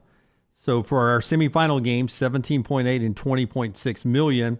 It doesn't feel like we're getting all the juice out of the orange, but I just don't know what we can do because of the NFL playoffs. You can't go up against them. Yeah, you know when that number would have been lower is if you would have moved those games to Saturday. Yeah, no. They would have gotten destroyed by the NFL. Even bad NFL games, which is what you got Saturday, to blah NFL games. Yep. You would have stood a chance against the second game being streaming only, but it still would have hurt it. Yeah. Now, that was the second most watched Orange Bowl since 2006, as it says in the fine print down there. But, the Orange Bowl wasn't always a significant game. And I love these. Top Thursday audience for a non-NFL sporting event since 2019 NBA Finals. So we had to search to find that. Gotta have the disclaimer. Had to search to find that qualifier. On the Ohio State-Texas game, most watched Cotton Bowl on record. Okay, that's something. Okay, all right. Yeah, Cotton Bowl hasn't always been amazing. Yeah. Best Friday telecast across all networks, all genres, and sports properties in 4+ years. Now, that's talking about ESPN, I guess.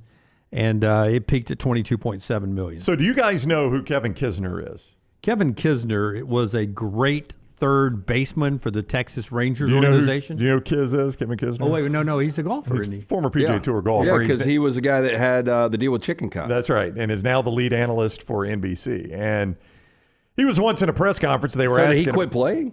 Pretty much. I think he's going to play some select events. Wow. I mean, he was pretty close to doing that anyway. Okay. But they were asking him about a particular course, and he goes, I can't win at that course. And they said, well, why show up? And he goes, because the PGA Tour pays a hell of a lot of money to finish 20. Yeah. So my point would be, all these numbers you're showing might not be massive numbers, but they're only second behind the NFL.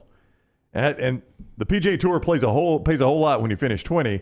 This is going to pay a whole lot of money being the second biggest sporting event in the world. I think college football is kind of embraced this. Hey, look, we're the second biggest sport right now. Yeah, we're number 2, only behind the NFL. I mean, you're never going to take over the NFL. Yeah, somebody's going to have to be number 2. May as well be us, right? Tyler, give me that spotlight if you can. Give me a little spotlight action. There you go. Hand signal for spotlight, guys. It's that right there. A little spotlight. In case you're ever doing Tyler's job and you need to do the hand signal. Sometimes I put it above my head. I'll do it like this sometimes.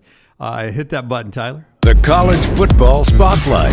It is presented each day by McCurry Van and Car Rental, local rental company you can depend on. All kinds of vehicles to choose from as well. Trucks, SUVs, passenger vans, easy in, easy out, all over North Alabama, Athens, Muscle Shoals, Huntsville, 2nd Avenue Northwest in Coleman, Skyland Boulevard in Tuscaloosa.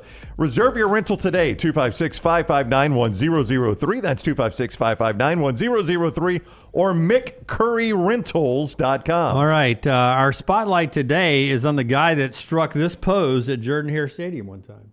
That's Isiah Bond. It is Isiah Bond, who was 1 year at Texas and is now off to the NFL. Does that surprise you? And who do you think, or what do you think Isiah Bond is in the National Football League? Well, he is a speed guy, so I think that's going to help. But when you look at pure production over the last couple of years with, high octane offenses, I thought Isiah Bond was kind of an average player. He actually, and Dunaway said this would happen, I think. You said this. His numbers got worse at Texas. He had more touchdowns. That was the only thing he improved on. It was only about 1. 4 touchdowns, Alabama, 5 at Texas. So his numbers got worse. I saw that apparently Kiper has him as his number 6 wide receiver. Number 6 wide receiver, mainly because of the speed LT talks about. Got clocked at one point in a game this year at 22 miles per hour. But if you're the 6th wide receiver off the board, you're probably 2nd or 3rd round? Well, I mean, last year you would have been first, or 2 years ago. I guess it just depends on the need. Depends on how elite the receivers are in the need. But, I mean, you're probably looking at being a 2nd rounder. I don't know that he was going to improve much more on that at Texas. Yeah. But with the money you're making, so if you go to the 2nd round, we hear Carson Beck's number ends up being closer to $3 million than it is to $4 million at Miami, and that is still better than 2nd round number. So that tells you what Texas is paying NIL, because if he was making $3 million, I guess he wouldn't be off to the NFL. This surprised me a little bit that he was off to the NFL. I was a little bit surprised when I saw that this morning too. I thought he'd play another year. Yeah, I mean, 3 seasons, 99 grabs, 1,400 yards, 10 touchdowns. If that was one season, you'd be like, he'd be the number 1 receiver off the board at that point. Can I just read this? This is from Pete Thamel writes this now. Pete Thamel, who I respect the hell out of. Bond profiles as one of the fastest players in the upcoming draft, as he has shown over his 3-year college career that he's one of the country's most explosive players. Have you ever thought to yourself he's one of the country's most explosive players? I have not. I've never seen that part of his game. Didn't see it in Tuscaloosa. Didn't see it in Austin. Yeah. I mean, there are players you watch in games that you say, man, if he catches the football anywhere on the field, it could be a touchdown. Yeah. Yeah, I've got him number 5 on this. On is a mock draft. Mm-hmm. Yeah. Well, maybe he sneaks into the first round. The 5th best wide receiver. I was surprised at this story. Yeah, I was. I was too. I don't know. We'll see what happens to him there. Kiper has him at 6. Kyle McCord announced 2 days ago he's going to the NFL, not looking for that extra year of eligibility anymore. Who's Kyle McCord in the NFL?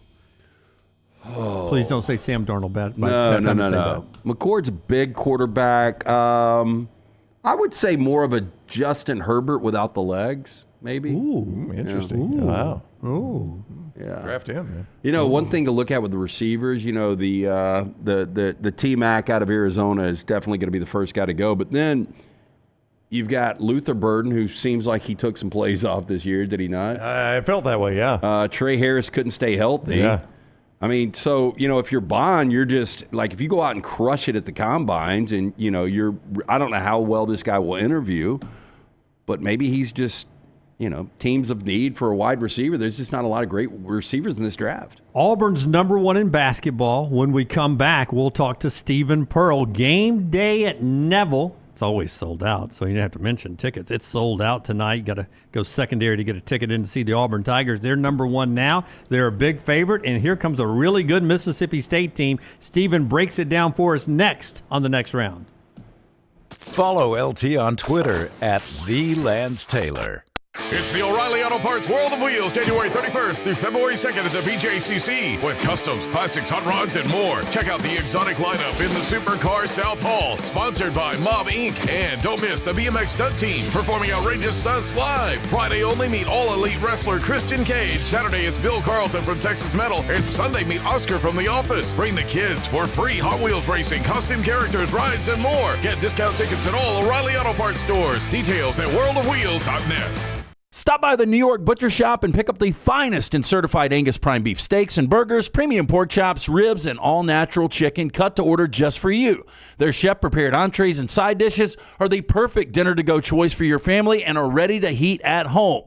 With a great selection of fine wines and desserts, the New York Butcher Shop is your one-stop dinner shop. 2 locations to serve you, Cahaba Heights and on Highway 119 in Greystone. The New York Butcher Shop. Rare quality, well-done service. By now, you guys know how I feel about my fashion. However, did you know that I care about your fashion choices? Cargo shorts are out, flip-flops are only appropriate on the boat, and please throw away that stained t-shirt from college. You may be thinking, EG, that's all I own. What do I do? Here's what you do. Go to nextround.store and fill your cart with a wardrobe that is approved by me. Stock up on logo t-shirts, hoodies for football season, and hats for every day of the week. Trust me on this one and head over to nextround.store to get stocked up for this season. Just because you've quit going to the gym, it doesn't mean that you have to quit gym altogether. Dunaway, that is. With our Next Round podcasts open 24/7, 365, you can access gym anytime you'd like. While you may have done away with your treadmill routine, our version of Dunaway is standing by ready to get you back to your absolute best. Find all that lovely Jimmy D-led content on Spotify, Apple Podcasts, Google Podcasts, and in the podcast section of nextroundlive.com. This message is sponsored by Jimmy Crypto Inc. and Jimmy Crypto for President. The World Wide Web is a large place. Find all your favorite people and content in the same spot. NextRoundLive.com is full of wonderful tidbits about the show you know and love. Find our gear, listen to your favorite personalities, follow our socials, and enjoy your trip to NextRoundLive.com. Hang out with the Next Round on the go. Whether you're driving to work, running errands, sitting on the beach, or you just need a break from the real world, we can keep you company. Check out the Next Round, Mystery Fifth Hour, and our other shows on your favorite podcast app. We'll meet you there. Start your day online with our website, nextroundlive.com, for the latest videos, podcasts, and college football stories. It's also a great way to stream the show or shop in the Next Round store. Stay connected by visiting nextroundlive.com. Take TNR on the go with a podcast built for your satisfaction. Miss Hour 1? Find it in podcast form. Miss Hour 2? Stream it now. Miss Hour 3? Download it for later. Miss Hour 4? Well, just know it's never coming back. Listen to TNR wherever you find podcasts. Hey, let me tell you about our friends at Urology Centers of Alabama. Compassionate and comprehensive urological care with 35 physicians, 17 locations across Alabama. Their patient-centered approach to all of your urological needs. Remember, they've got that new men's health center. It is beautiful, helping men with a wide range of sensitive male issues in a comfortable environment. You can always go online, visit urologycentersalabama.com, schedule an appointment with one of their many urologists today. From the creators of The Next Round comes 2 new sites, covercrimson.com and thebarnauburn.com. 2 team sites with the same excitement and information-driven content that you get every day on The Next Round. Live daily shows, recorded shows, free of charge, plus premium content with insider information starting at just $1. And it's the perfect gift for the Alabama or Auburn fan in your family. Covercrimson.com or thebarnauburn.com. Sign up today.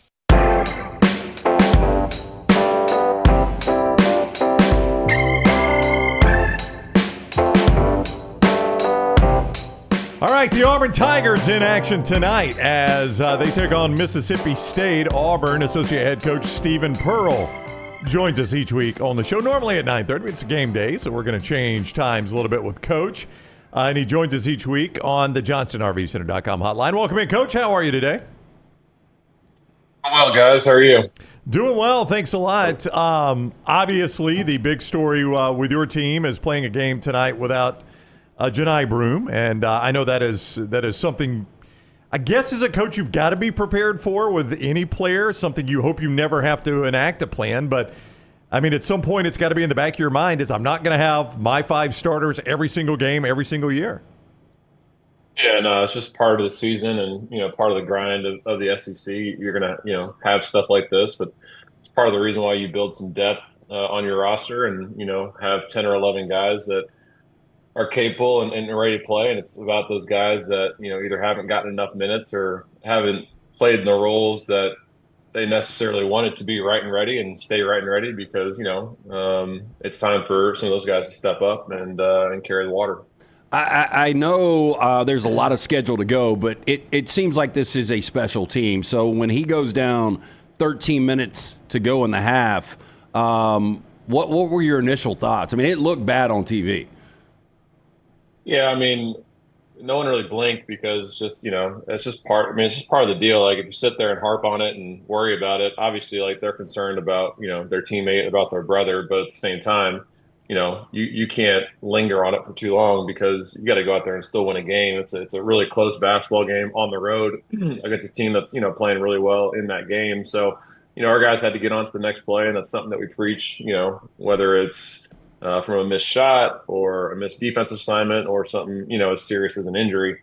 We got to get on to the next play. We'll deal with this after the game. And I thought our guys, to their credit, stayed really composed, stayed locked in, got on to the next play, and, we were able to, obviously pull out a tough one on the road. Yeah, would have been easy not to do that.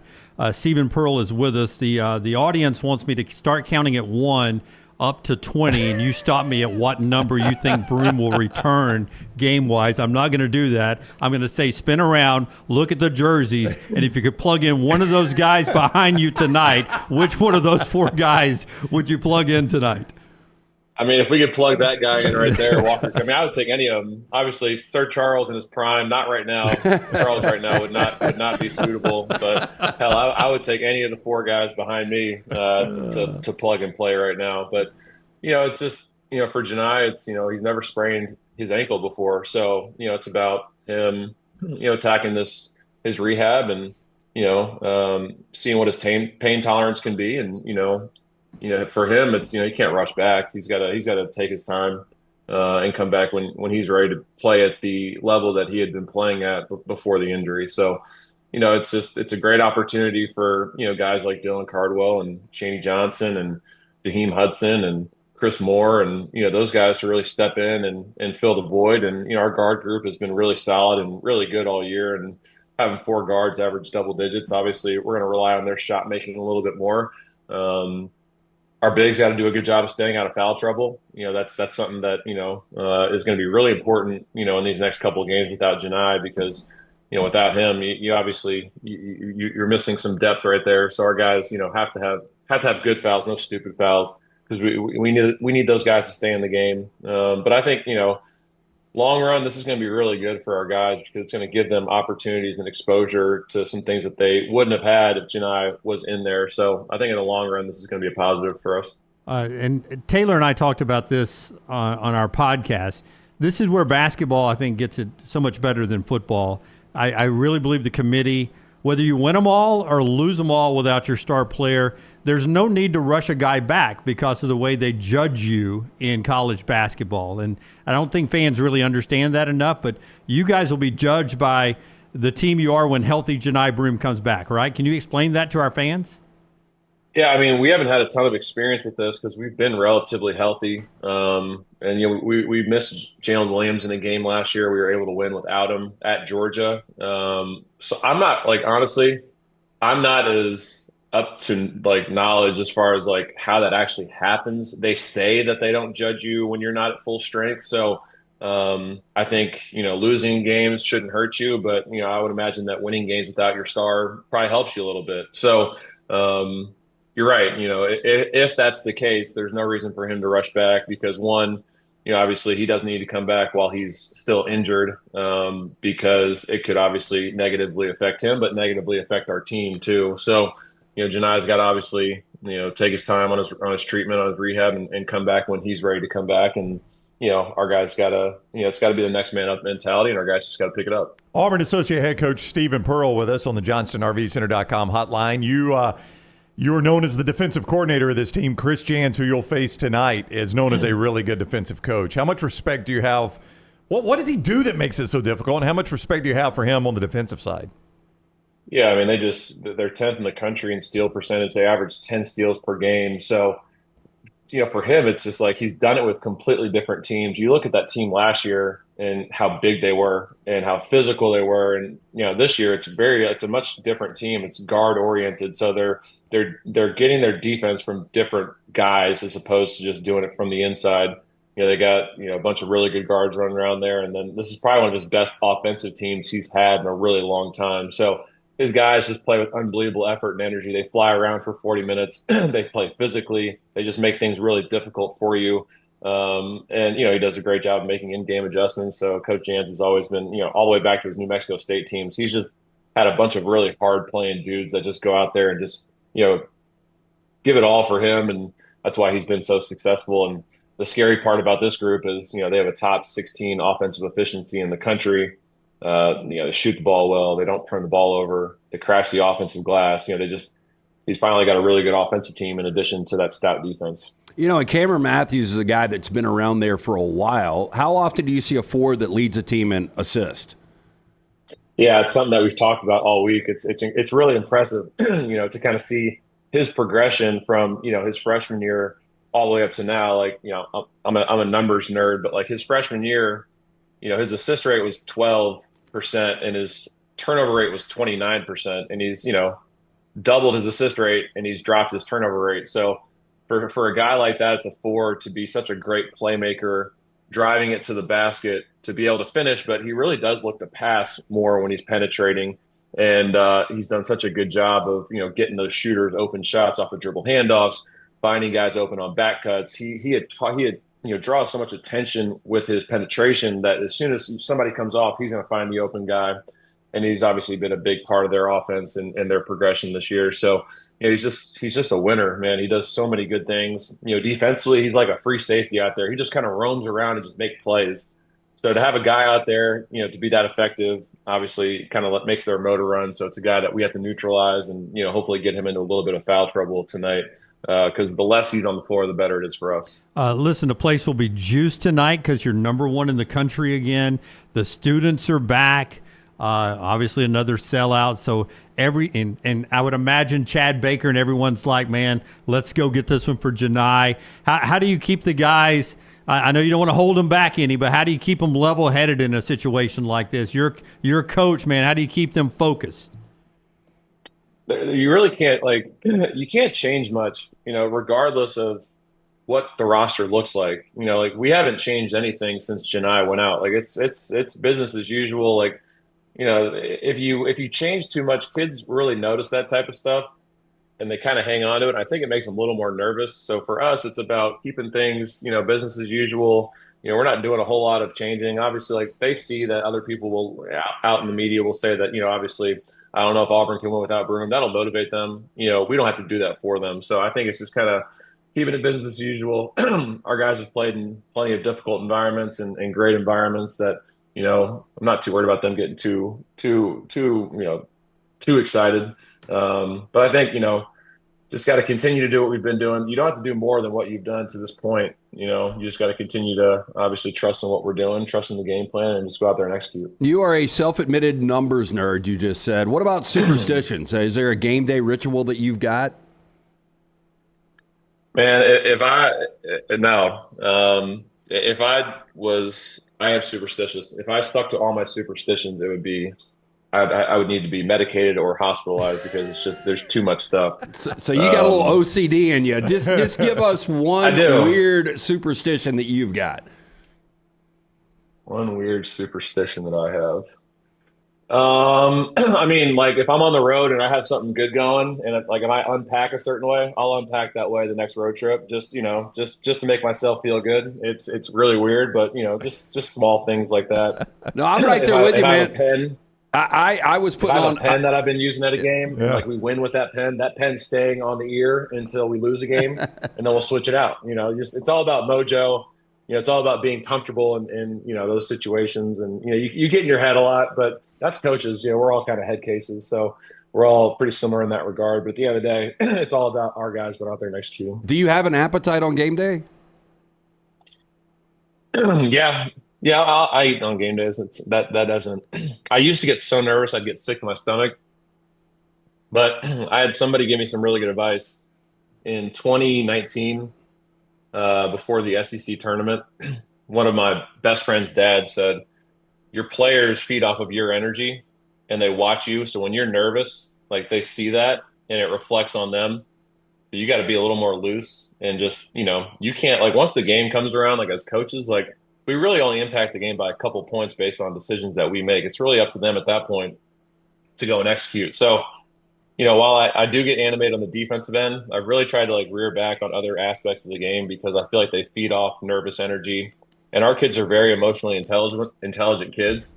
So I think the more cool, calm, and collected we are as a staff, the better that they'll perform. So that's one thing that I've tried to change and was great advice I got earlier in my career. Okay, so 2 quick questions before you go, real quick. I noticed at the end of the half Saturday, there's 1 second you guys call a timeout, and you start talking to Bruce about a play, and he just hands you the clipboard and you draw it up. Is that like, hey, I got a really good one, let me draw it up? How often does that happen? I mean, like, what's the process there?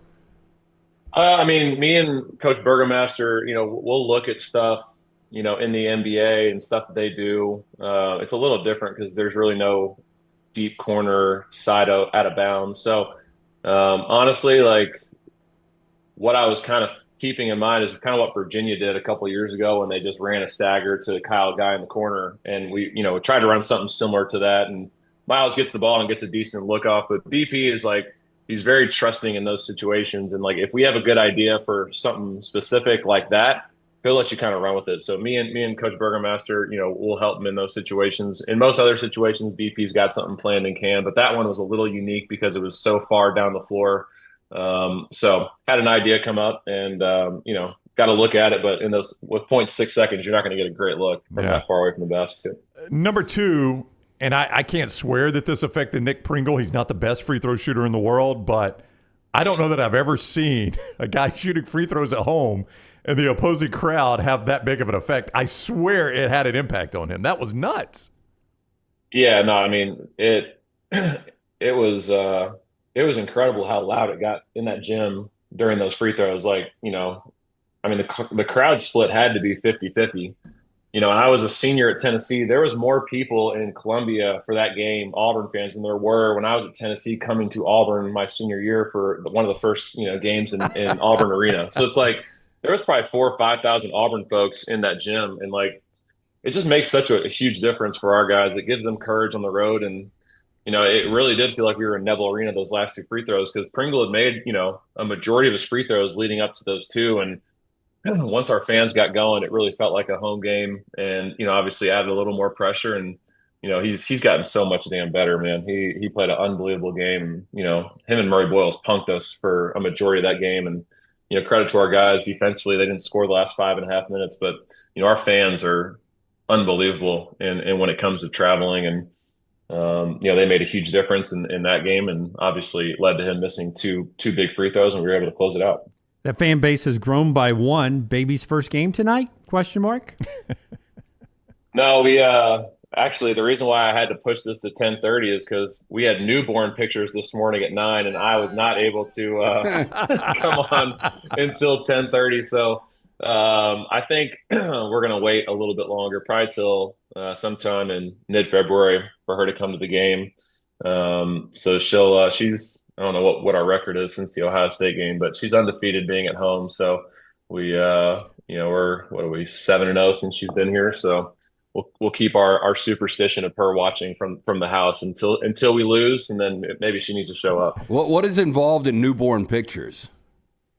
I mean, I didn't even know I was involved in the damn things until Brittany said, "Why aren't you getting dressed?" I'm like, I thought these were pictures of her and you, and so I guess it's just pictures around the house and the nursery, and hell, I don't know, man. That was threw me through a little bit of a whirl this morning. So no, my game day superstitions and routines were a little off this morning, but to do it for her is worth it. Yep. So you definitely do it for her. 6 o'clock tonight, SEC Network, if you can't make it to Neville Arena. Coach, thank you for the time. Good luck against State tonight.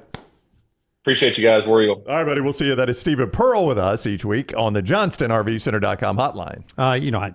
When I throw these things out, I don't know if they're always true, but according to the sheet I read, Bruce Pearl's the only head coach to football or men's basketball to lead a team to number one in the AP rankings at 2 different SEC schools. So you teased that this morning, and I immediately thought of Nick Saban. Yeah, why would you not? Number one at LSU, never Associated Press number one at LSU. Yeah, I mean when they I don't know. In the regular season, maybe not, but certainly they finished a year number one. I don't know, because you go back to the year they split the national championship with USC. USC had the AP vote. What was that? 2003. It's funny you went Saban. The first place I went was Bear Bryant at Kentucky. I was trying to think 2 different schools. I forgot Saban at LSU. I would have gone Saban. But Kentucky, when Bryant was there, made it to number 2. They never made it to number 1 in the AP poll. Yeah, LSU was never number 1 that year. So I've learned that 1998-99 Auburn never hit number 1 in the AP, and I've learned that Nick Saban's national championship team at LSU never hit number 1 in the AP. Now, technicality, you think Rick Barnes at Texas ever got to number 1? Now, obviously, they weren't SEC. I don't know, though. You don't think so? They went to one Final Four. The year they had TJ Ford. Not the year they had Durant, I don't think, but the year they had TJ Ford. Yeah, I mean, the Durant team was one and done. Yeah. I mean, that was a Final Four team, maybe. Yeah. That also, by the way, was 2003. Was it? Well, I'll check that then. 2003 Texas basketball? Yep. I would not count that, though, because Texas is not an SEC team. Retroactively. I'm trying to think who else, like high-profile football coaches that have been at 2. They're really, I mean, there's not many options. When you said that today, you kind of teased it. You said Bruce Pearl has done something as first ever football or basketball coach, and I thought, well, it must be reached number 1 at 2 schools. But then I thought, surely Saban did that at LSU that year they won the championship. Okay, Spurrier had Florida at number 1. South Carolina was top 5. But no way. Yeah, no way. But they were top 5. Yeah. Like I said, Bryant had Kentucky at number 2 in the AP poll. The most surprising is Saban. Are you certain of that, number 2 in the AP poll? I went and checked it, yeah. Okay. That year they, I think they either beat or lost to Bud Wilkinson's Oklahoma team. Wow. That's good. Yeah, the most surprising is Saban. Yeah, that's pretty wild to do that, and it's the first time ever in the SEC. What is wild is Scott points out Mullen actually did it at Mississippi State and couldn't do it at Florida. Forrester, man. God, we need to get him a microphone. I mean, that's nuts. That is such good content. How was that possible? I know. He was able to do it at State and not Florida. That is so good. So good. That's good information. All right. Appreciate Stephen being with us. The show being brought to you by a couple of great folks. One of them is our buddy Dr. B. Tell us about Dr. B, LT. Dr. B, the absolute best in the business. If you've been thinning out, look, it happens. You could be, I saw somebody on the sideline for Ohio State, offensive lineman. Boy, he was thinning out at probably 22, 23. It can happen in your 20s, 30s, 40s, 50s. Whenever it does happen, Dr. Beckenstein is the guy you need to see. Dr. B pioneered the use of NeoGraft hair restoration right here in Alabama, remains at the forefront of hair preservation in the Southeast. Dr. B takes pride in treating each patient personally, applying his expertise to produce those quality results for more than 2 decades. Women and men have turned to Dr. B for a range of cosmetic and reconstructive procedures.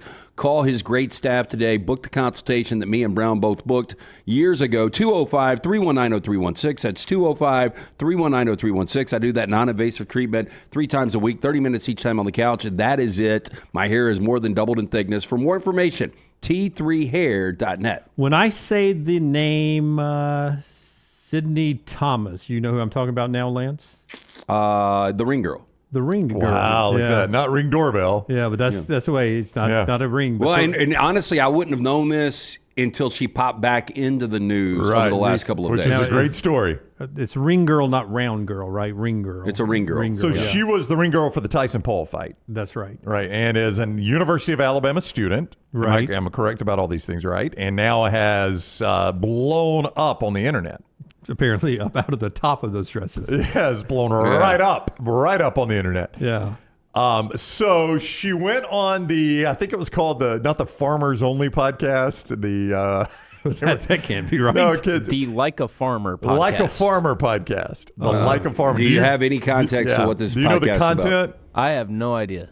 So she's on the Like a Farmer podcast and just I say randomly, it was probably 100% thought out. No, they had a question. They were pulling strips of paper. So she mentions that an SEC head coach slid into her DMs after the Tyson Paul match. Now, there are 16 SEC head football coaches.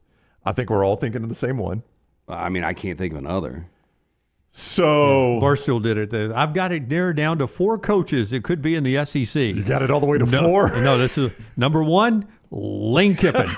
Number 2, Lane Kiffin.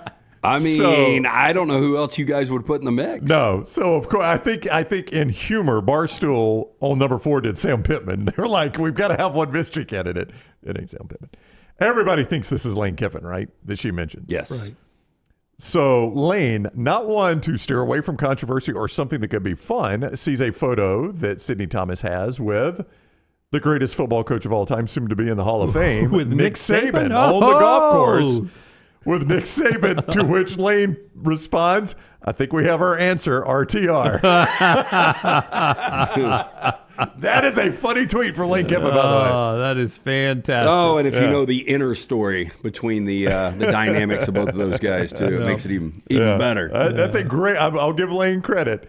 That's a great tweet. I think we have the answer, or RTR. Very good Lane Kiffin there. Yeah, that's really well done by him. If you handed Nick Saban a phone and said, here, I want you to DM Sidney Thomas, do you think he would even know where to start? Not a chance. No. He couldn't get on Twitter to do it. So has she ever come out and said who the I don't the think coach so. was? I don't think so. I guess she refused to do it on the Farmer's Almanac, Like a Farmer's podcast. What is it? The Like a Farmer podcast. From Josh Allen to Riley Green to Ross Chastain to Marty Smith to so many more. Meet interesting people and hear their inspiring stories. Pat Spinoza interviews everyone from household names to local celebrities while they celebrate the culture and lifestyle of rural America. That is the description for the podcast. What does this girl know about rural America? I mean, look at her. I don't know. But don't think it's she's brought milked to you by a cow AG. before? I don't. I'll tell you one thing. She's cranked a few tractors.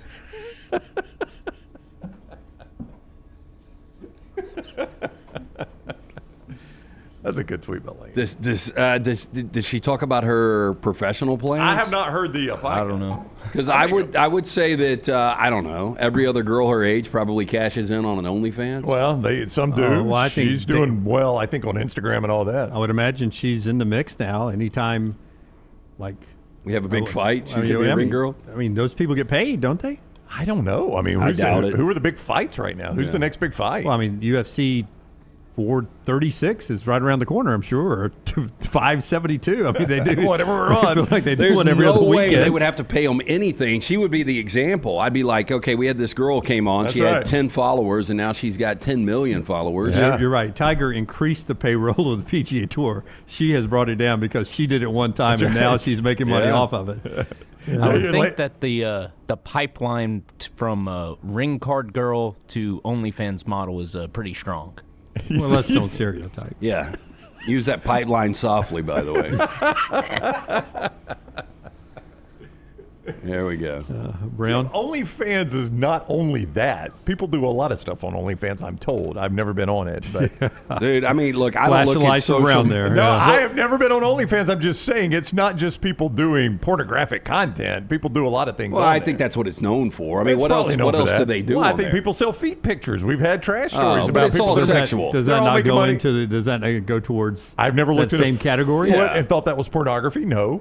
No, but I mean, But- for some people, I mean, it's a fetish. So I mean, Maybe it's so. it's a sexual. I'm just I saying. think if you're impulse. online looking at feet pics, then that is the same as looking Let at me ask you that. other pics. I don't think that's the same at all. as Would looking at other Jennifer people. I think Brown? it is. I know you never would. Dunaway would take a look at these pics, Right. but would Jennifer Brown be upset if you were looking at feet pics?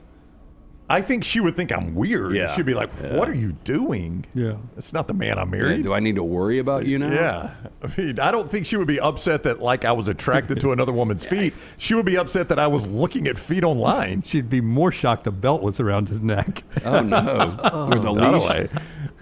Dunaway. So Jason says there's cooking shows on OnlyFans. Yeah, that's what I'm telling you. We've done trash Well, Are stories. the cooks topless? I'm not as active on social media as these guys, but there was some girl that was going to have sex with like 1,000 guys in 24 hours. I and saw there was, that article. Well, there was somebody that popped up last night that had sex with like 1,200 guys in 24 hours. Yeah, I mean, that's just, I don't even know what that is. Sad. I don't know why you're doing that to yourself. But. Our show brought to you by our friends at Odie's. Tell us about our friends at Odie's. Tomorrow night, we will be out at Odie's for a little Odie's team trivia. Every single Wednesday, the original location in Crestline. Come join us. Get there early. Enjoy great food from our friend Rodney Davis. He's been doing it for more than 3 decades. Award-winning wings, delicious burgers, great sandwiches, fantastic chili as well. The newest location in Edgewood. Get in, see Will Haver and that great staff. Birmingham Institution, Odie's Tavern. Auburn tonight with Mississippi State down at Neville, 6 o'clock. Alabama at home with Ole Miss, 6 o'clock at Coleman Coliseum. We have post-game coverage on our video platforms at Next Round Live. Rutgers beat UCLA last night, 75-68. Best win for Rutgers probably this year yet. Yaxel Lindenberg for UAB is the American Player of the Week, averaged 23, 11, and 7 in their 2 wins. Andy Kennedy's team sneaky 3-1 now in the American. I watched them win at Florida Atlantic, and I know that's maybe not the same Florida Atlantic we've seen, but I was watching some of that game Sunday on one of the side TVs. Still a dog, and found a way to win that game. It was a good win down there. One going away. Yeah, tough place to play. And Brownie, can you hand me an ice cold Diet Coke? Because I'd love to, Jim. Hang on. Congratulations to our friends up here at Coca-Cola United. They are now the presenting sponsor with our friends at the Regions Tradition Golf Tournament now. They have signed on through 2028 to help out that event and local charities like the Children's Hospital. So thank you, Ryan, and thank you to our friends at Coca-Cola United for helping out the local community. One of our favorite events to go to every year, the Regions Tradition, coming up very soon. Get your tickets and your passes ready to help out local charities again. 2 great organizations teaming up there. When we come back, more college football news, including Quinn Ewers wavering about going to the NFL now or not, and are there certain teams in the mix for him or not? It's next right here on TNR. Follow Brownie on Twitter and Instagram at Ryan Brown Live. It's the O'Reilly Auto Parts World of Wheels, January 31st through February 2nd at the BJCC. With customs, classics, hot rods, and more. Check out the exotic lineup in the Supercar South Hall. Sponsored by Mob Inc. And don't miss the BMX stunt team performing outrageous stunts live. Friday only, meet all-elite wrestler Christian Cage. Saturday, it's Bill Carlton from Texas Metal. And Sunday, meet Oscar from The Office. Bring the kids for free Hot Wheels racing, costume characters, rides, and more. Get discount tickets at all O'Reilly Auto Parts stores. Details at worldofwheels.net.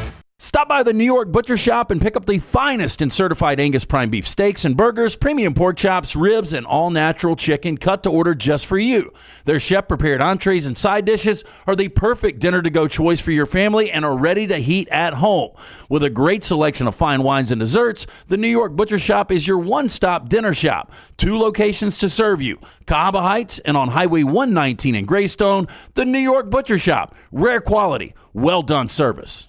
Things fall apart. There's even a book about it, but that doesn't mean you have to break the bank to fix them. Ryan Brown here for the Next Round. Our friends at Mortgage Right have a new renovation option that will make repairs and other home improvements easy. If you've recently purchased a home and find yourself short on cash, or you're looking to buy a fixer-upper, Mortgage Right's renovation loan program can help you spruce up your space. Repairs can be made to your roof, plumbing, flooring, and more with the help of top-notch mortgage professionals. So get your fix by visiting mortgageright.com/TNR. NMLS 2239, Equal Housing Lender. You could win a Cadillac CT5 or your share of $25,000 in free play and cash at Birmingham Racecourse Casino. The more you visit, the more chances you have to win. Play the latest, most exciting games around with fun bonuses and big jackpots. You can be a winner too. Come win your share during the Cadillac CT5 and $25,000 giveaway at Birmingham Racecourse Casino. Drawings April 5th and 6th. Located off I-459, exit 31, Derby Parkway. Must be 21 or older. Must be present to win. Happy football season. At the Next Round, we strive to make our loyal listeners feel like they're a part of the action all season long. My name is Emily Grace McWhorter, and I do that by bringing you along for any given Saturday in Auburn or Tuscaloosa. From pregame warm-ups, touchdowns that make you feel a part of the play, and everything in between, our goal is to make you feel like you're inside Bryant Denny or Jordan Hare. Follow along on our social media at Next Round Live on Instagram, X, and Facebook. Also, check out thebarnauburn.com and covercrimson.com while you're at it. Here's to Fall Saturdays. From the creators of The Next Round comes 2 new sites, covercrimson.com and thebarnauburn.com. 2 team sites with the same excitement and information-driven content that you get every day on The Next Round. Live daily shows, recorded shows, free of charge. plus premium content with insider information starting at just $1. And it's the perfect gift for the Alabama or Auburn fan in your family. CoverCrimson.com or thebarnauburn.com. Sign up today. Follow Next Round Live on Twitter, Instagram, Facebook, and YouTube. The social media team at Next Round Live is dedicated to giving you daily news conferences and practice video from UAB, Alabama, Auburn, and around college football. Follow and compare to the sites you used to visit. You'll also get the latest highlights and news from the Next Round Daily Show. Turn on the notifications so you don't miss a thing. Next Round Live on Twitter, Instagram, Facebook, and YouTube. See more at nextroundlive.com. By now, you guys know how I feel about my fashion. However, did you know that I care about your fashion choices? Cargo shorts are out, flip-flops are only appropriate on the boat, and please throw away that stained t-shirt from college. You may be thinking, EG, that's all I own. What do I do? Here's what you do. Go to nextround.store and fill your cart with a wardrobe that is approved by me. Stock up on logo t-shirts, hoodies for football season, and hats for every day of the week. Trust me on this one and head over to nextround.store to get stocked up for this season. Jim Dunaway, Lance Taylor, Ryan Brown. Live from the Birmingham Racecourse Casino Studios, the Next Round, presented by Bud Light, is on now. Hey, tomorrow on ESPN2 on College Football Live, they will announce the rest of the class, 2 o'clock tomorrow, College Football Live on ESPN2. They will announce the rest of the College Football Hall of Fame class for this upcoming year. They've already done Nick Saban on game day, teasing ahead to the other players. 18 players and 4 coaches will be unveiled, so 3 more coaches other than Saban will go in. And it'll be interesting watching. There could be an Alabama or an Auburn player mixed into that as well. I think even who is the great Troy player who went to the Cowboys? Oh, DeMarcus Ware? Yeah. Is he up this year? I think he could be in the mix. I forget who all was in the finalists, about 77 finalists there. They'll make that announcement tomorrow at 2 o'clock on ESPN2 College Football Live if you want to see the rest of this class. The Champy's Chicken update. We started with the show with the Rams winning last night in the playoffs, finishing the wild card round. Houston, Kansas City with KC about a 9-point favorite. Washington and Detroit hovering around 9.5. Those lines will continue to move very quickly early this week. Rams at Philadelphia on Sunday, the early game. Eagles about a 6-point favorite there. And Baltimore now betting favorite, a slight favorite on the road at Buffalo Sunday night. Snow in the forecast of Philly. Haven't seen a forecast yet for KC and Buffalo. Detroit, of course, in the Dome. Any update on Terrion for this game? Have we checked yet? I heard he was probable, but yeah, be big for him. I do want to check Buffalo weather. Pulling it up right now. Okay. What we got? Sunday, what time? Yeah, just as you do that, Philadelphia on Sunday, high at 38, low at 26, 60% chance of snow / freezing rain during that game, the game time. It'd be 8 o'clock at Eastern, 8 o'clock Eastern time. 19 is your high, 14 is your low. I don't see how people live in that. Yeah, I mean we've got close to that coming. Honey, we get it for a minute and we bitch and complain about it. Honey, you want to go out and crank the truck for me? Well, how about Monday? Monday is a high of 13, low of 7. Tuesday, high of 12, low of 8 in Buffalo. Again, don't know how people live in that. I heard this when that was going around about the rogue Philadelphia Eagle fan last night. And somebody was talking about how nice the fan base is from the Buffalo Bills. Yeah. And it seems like it would be against that with the Bills Mafia and jumping on flaming tables and things like that. But it's pretty interesting. 6 p.m. Sunday, 20% chance of snow, temperature is 17.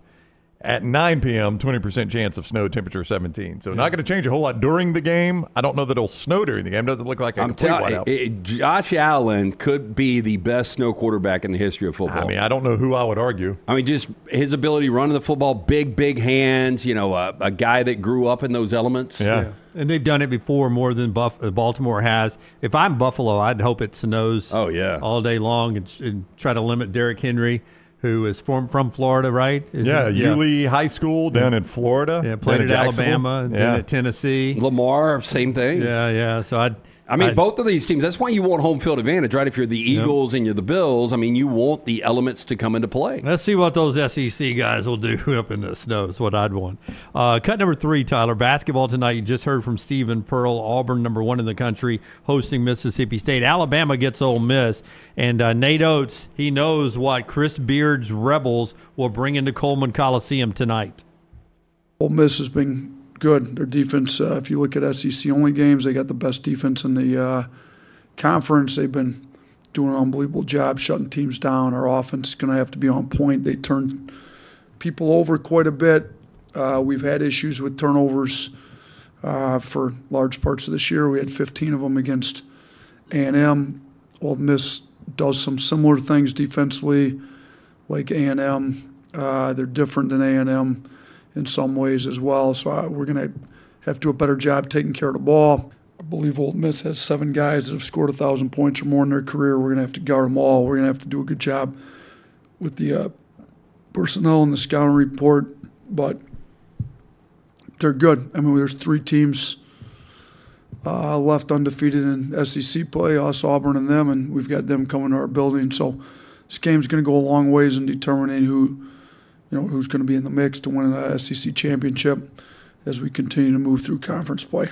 Well, he and Beard are talking up the standings. They really are. Yeah. It's a battle for first. Only 15 games left. We're not even midway through January, and we were talking about this. Only 15 games left. We'll all have coverage tonight. I mean, where does Beard and Ole Miss fit into this next 3-5-year plan? Because SEC basketball is going nowhere. It is not. And it's the healthiest I think it's ever been. If they win tonight, Brown, I think they send a message.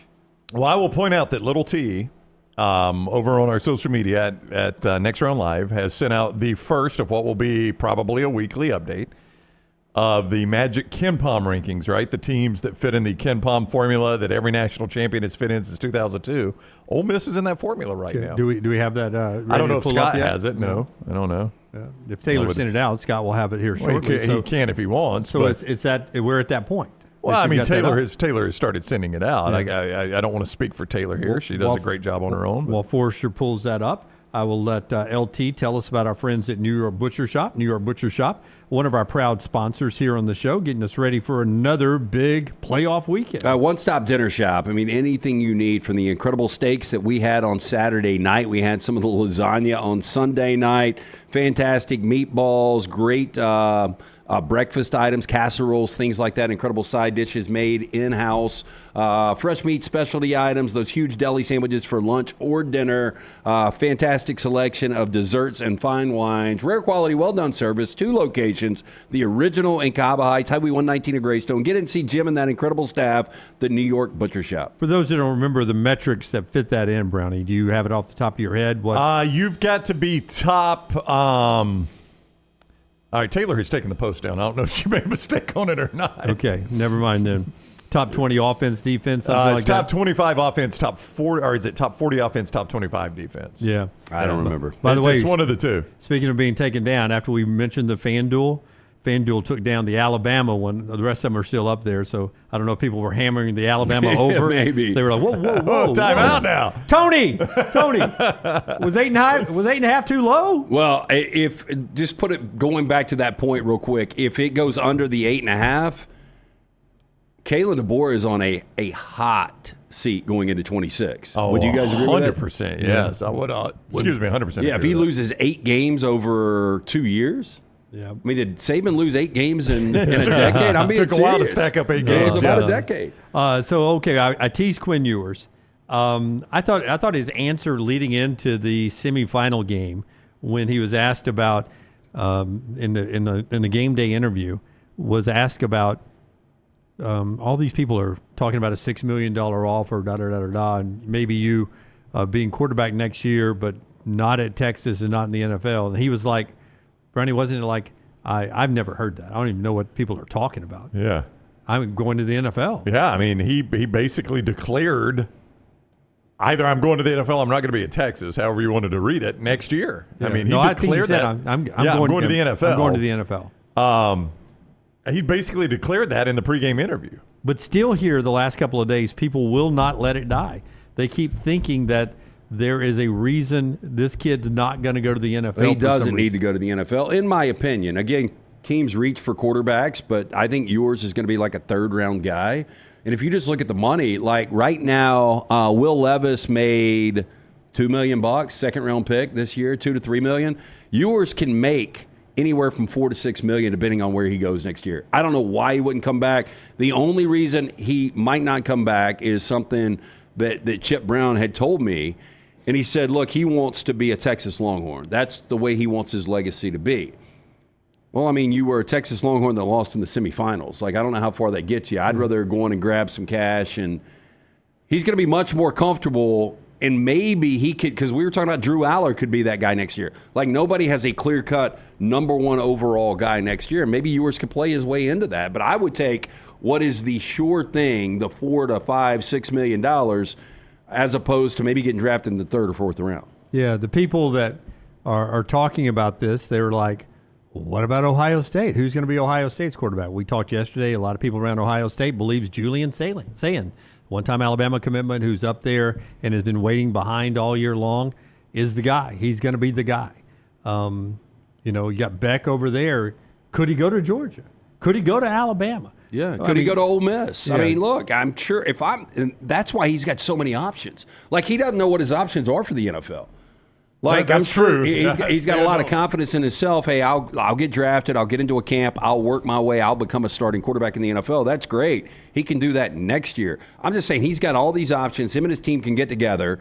You can, like, whiteboard teams in need of a quarterback and what they're willing to pay. This is an incredible option for a kid like Quinn Ewers. It really is. But on the flip side of this, you guys don't see a world in which Arch Manning sits for another year, do you? No, zero chance.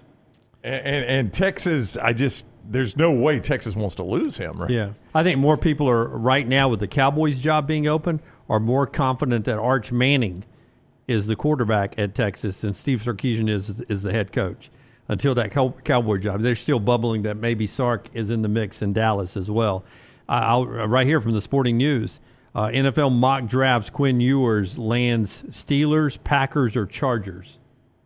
Now, Packers and Chargers, what are you drafting for? You're drafting him to sit as a backup and learn the job and maybe take over as the Steelers. Yeah, like if I heard that, if I heard, look, I'm going to get drafted by Pittsburgh, he could start 1st or 2nd round, then maybe I come out. But if I'm going to the Packers or the Chargers, there's nowhere near the 1st round. Well, and you're going to be sitting for years. Like, you just paid Jordan Love $53 million. You just paid Justin Herbert $50 million. Yeah.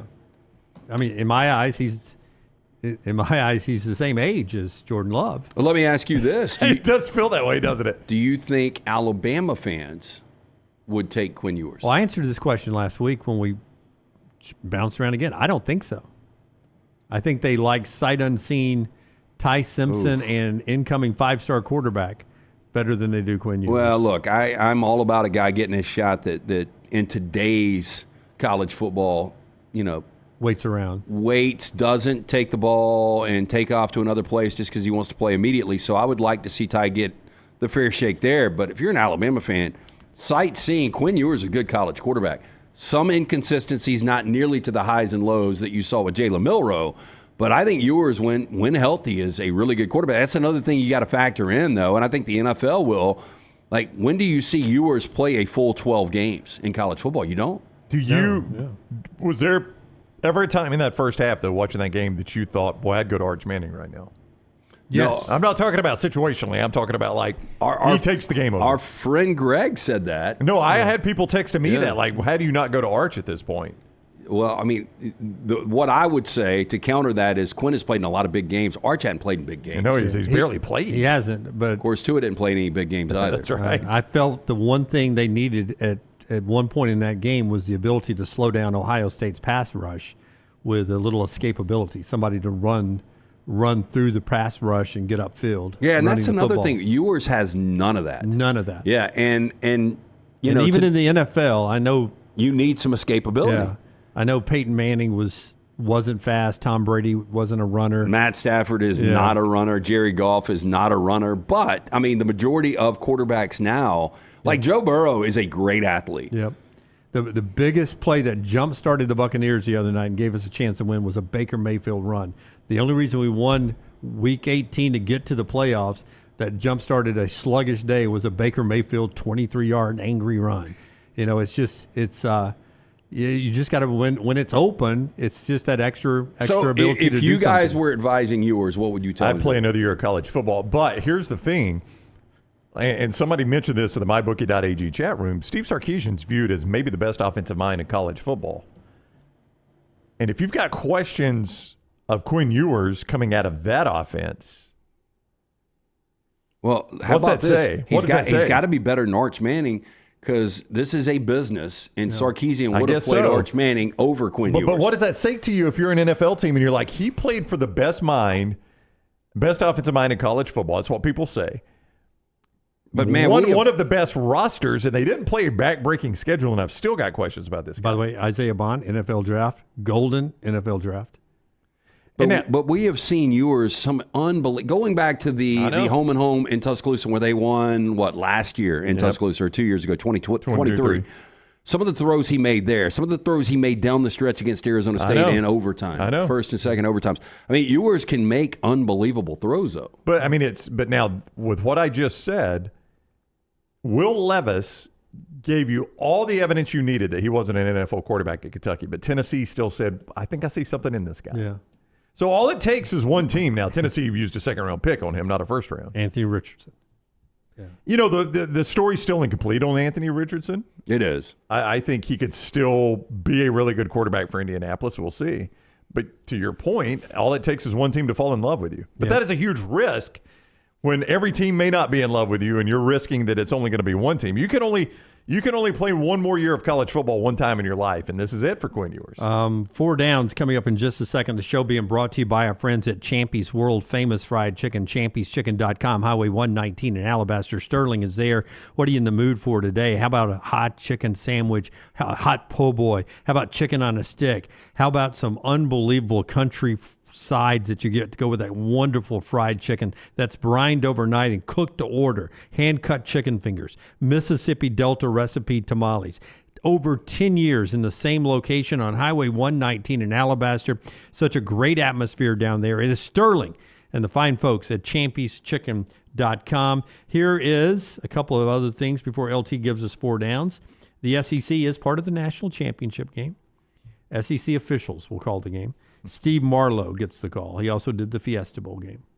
I did think it was interesting, by the way. We never got around to this. The same officiating crew did Notre Dame twice. The same Georgia-Notre Dame crew did the Notre Dame Penn State game. It was a Big 12 crew. Yep. I just thought that was interesting that it was the same exact crew. And there was some controversy in that first one, if you'll remember. Steve Marlowe did the Fiesta Bowl. What was that game?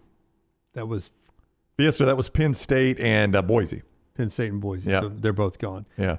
David Smith, former Alabama quarterback, will be the alternate official on the sidelines, and John Allman will be the SEC replay situation going on there. Notre Dame will be in the home blue. Possibility of green. Walk into the locker room, change to the green. I'd try everything if I were Marcus. Yeah, and I don't know. I don't know what they're throwing a throwback uniform for Ohio State. They're going with the heritage stripes, white heritage stripes. I don't know what that means. What does that mean? You Ohio State fans know it may look traditional and just different striping on the sleeves, but it's listed in the release I got as a throwback uniform, the white heritage stripes. It would be near impossible to have a better uniform game than you had Friday night. That Ohio State home and that Texas road. The Texas road looks so good. I thought Notre Dame Penn State looked good too. It's a good uniform game, but boy, I like Notre Dame's white better too. Yeah, for me, that Ohio State Texas uniform combo was about as good as you're going to get. Okay, and who said this at his news conference yesterday? No. I would assume a lot of coaches. And that was the only response. Did not add another word. No. It was Ryan Day. Are you interested in another job? It was Ryan Day. The question was, have you talked to Lou Holtz to patch things up? His answer was no. Remind us on that story. Lou Holtz said his team. It was when Ohio State scored late 2 years ago, right? Yeah, and then before the game, Lou Holtz, I think on McAfee's show, right, was critical of Ryan Day's team. Well, they were soft or something like that. Not physical enough to beat Notre Dame in the trenches. Yeah. And Ryan Day took it all super personal, and then he did that weird post-game interview where it's Ohio against the world. Yeah. You know? Oh, Blue Hole saw that we ran the football. Yeah. Whatever it was. Not holding a grudge. Clearly. 4 downs time, brought to you by the fine folks at Slice. Yeah, get into one of those 5 locations today of Slice for lunch or dinner. The original in Lakeview, Vestavia, Montevallo, Crestline Park, newest location in Edgewood. Get in and see the Bajaya Brothers local pizza, local ingredients, from the hot mama to the spicy Hawaiian. You're going to absolutely love it. For more information, slicebirmingham.com. By the way, from our friend Mark downstairs, big Ohio State game, only wear those jerseys in national championships. Oh, that's a flex right there. Wow. Well, they never get to bring them out, really. What a flex. Wow. First down. We only wear these in national championship games. Hope they've been washed since 2020. Oh, let's go. Carl Weathers would have been 77 years old today. Better career, Carl Weathers or Carl Edwards? Carl Weathers was the Apollo Creed. Oh, don't do that. I like a guess. What were you going to say? I was going to sadly say, you thought it was like it was some old actor when I was a kid that had a big nose. It was a detective. Oh, that's Carl Malden. Carl Malden. Okay, I got half of it Yeah, right. you did. That's actually pretty good for you. He was the American Express guy. Oh, the great Carl Weathers. Yes. Who is it against? Carl Edwards, a NASCAR guy. I would go Apollo Creed. Carl Edwards, a top 10 driver of all time? Are you kidding me? Did he win a bunch of championships? He did win a bit of a I thought he won championship. 4. No. I did you're wrong I did a about remote this. at Subway in Pell City with You him. think Carl Edwards won 4? Something like Oh, that. I bet he won 4. Championships? Oh, I bet not 4 championships, 4 major races though. No, Okay, he 4 won more major than races. that. They raced 67 No, but I'm times talking a about year. like Talladega, Daytona. He won at Talladega, I know, at least once. So that's Okay. a big deal. Winning I at would go Talladega. Carl Weathers too, just Yeah. because Yeah. I mean Apollo's iconic. I might have oversold his Not to career a mention, little bit. he also fought Predator? Predator. He did. Yeah. Did he And well. taught Adam Sandler how to play golf. Yeah, but Carl Edwards, he checked out really soon. Man. 28 wins. 28 wins for Carl Edwards. 28 wins. He he retired like at 30. Like he raced young and was like, I've done this enough, made some money, I'm going to go do other stuff. Lance is right, man. Like back when we were first in radio, early in radio, the big time drivers still did small time stuff. And they were the nicest guys in the world. Like I remember one time me and Herb doing a show from some random joint out in Hoover, and Greg Biffle showed up. Yeah. In Hoover. I mean, they had to drive him all the way from the track to Hoover on a Friday, and me and Herb were interviewing Greg Biffle at some store. It was somewhere. amazing because those guys were stars back then. A lot of people would show up, and it's amazing how they were sold on.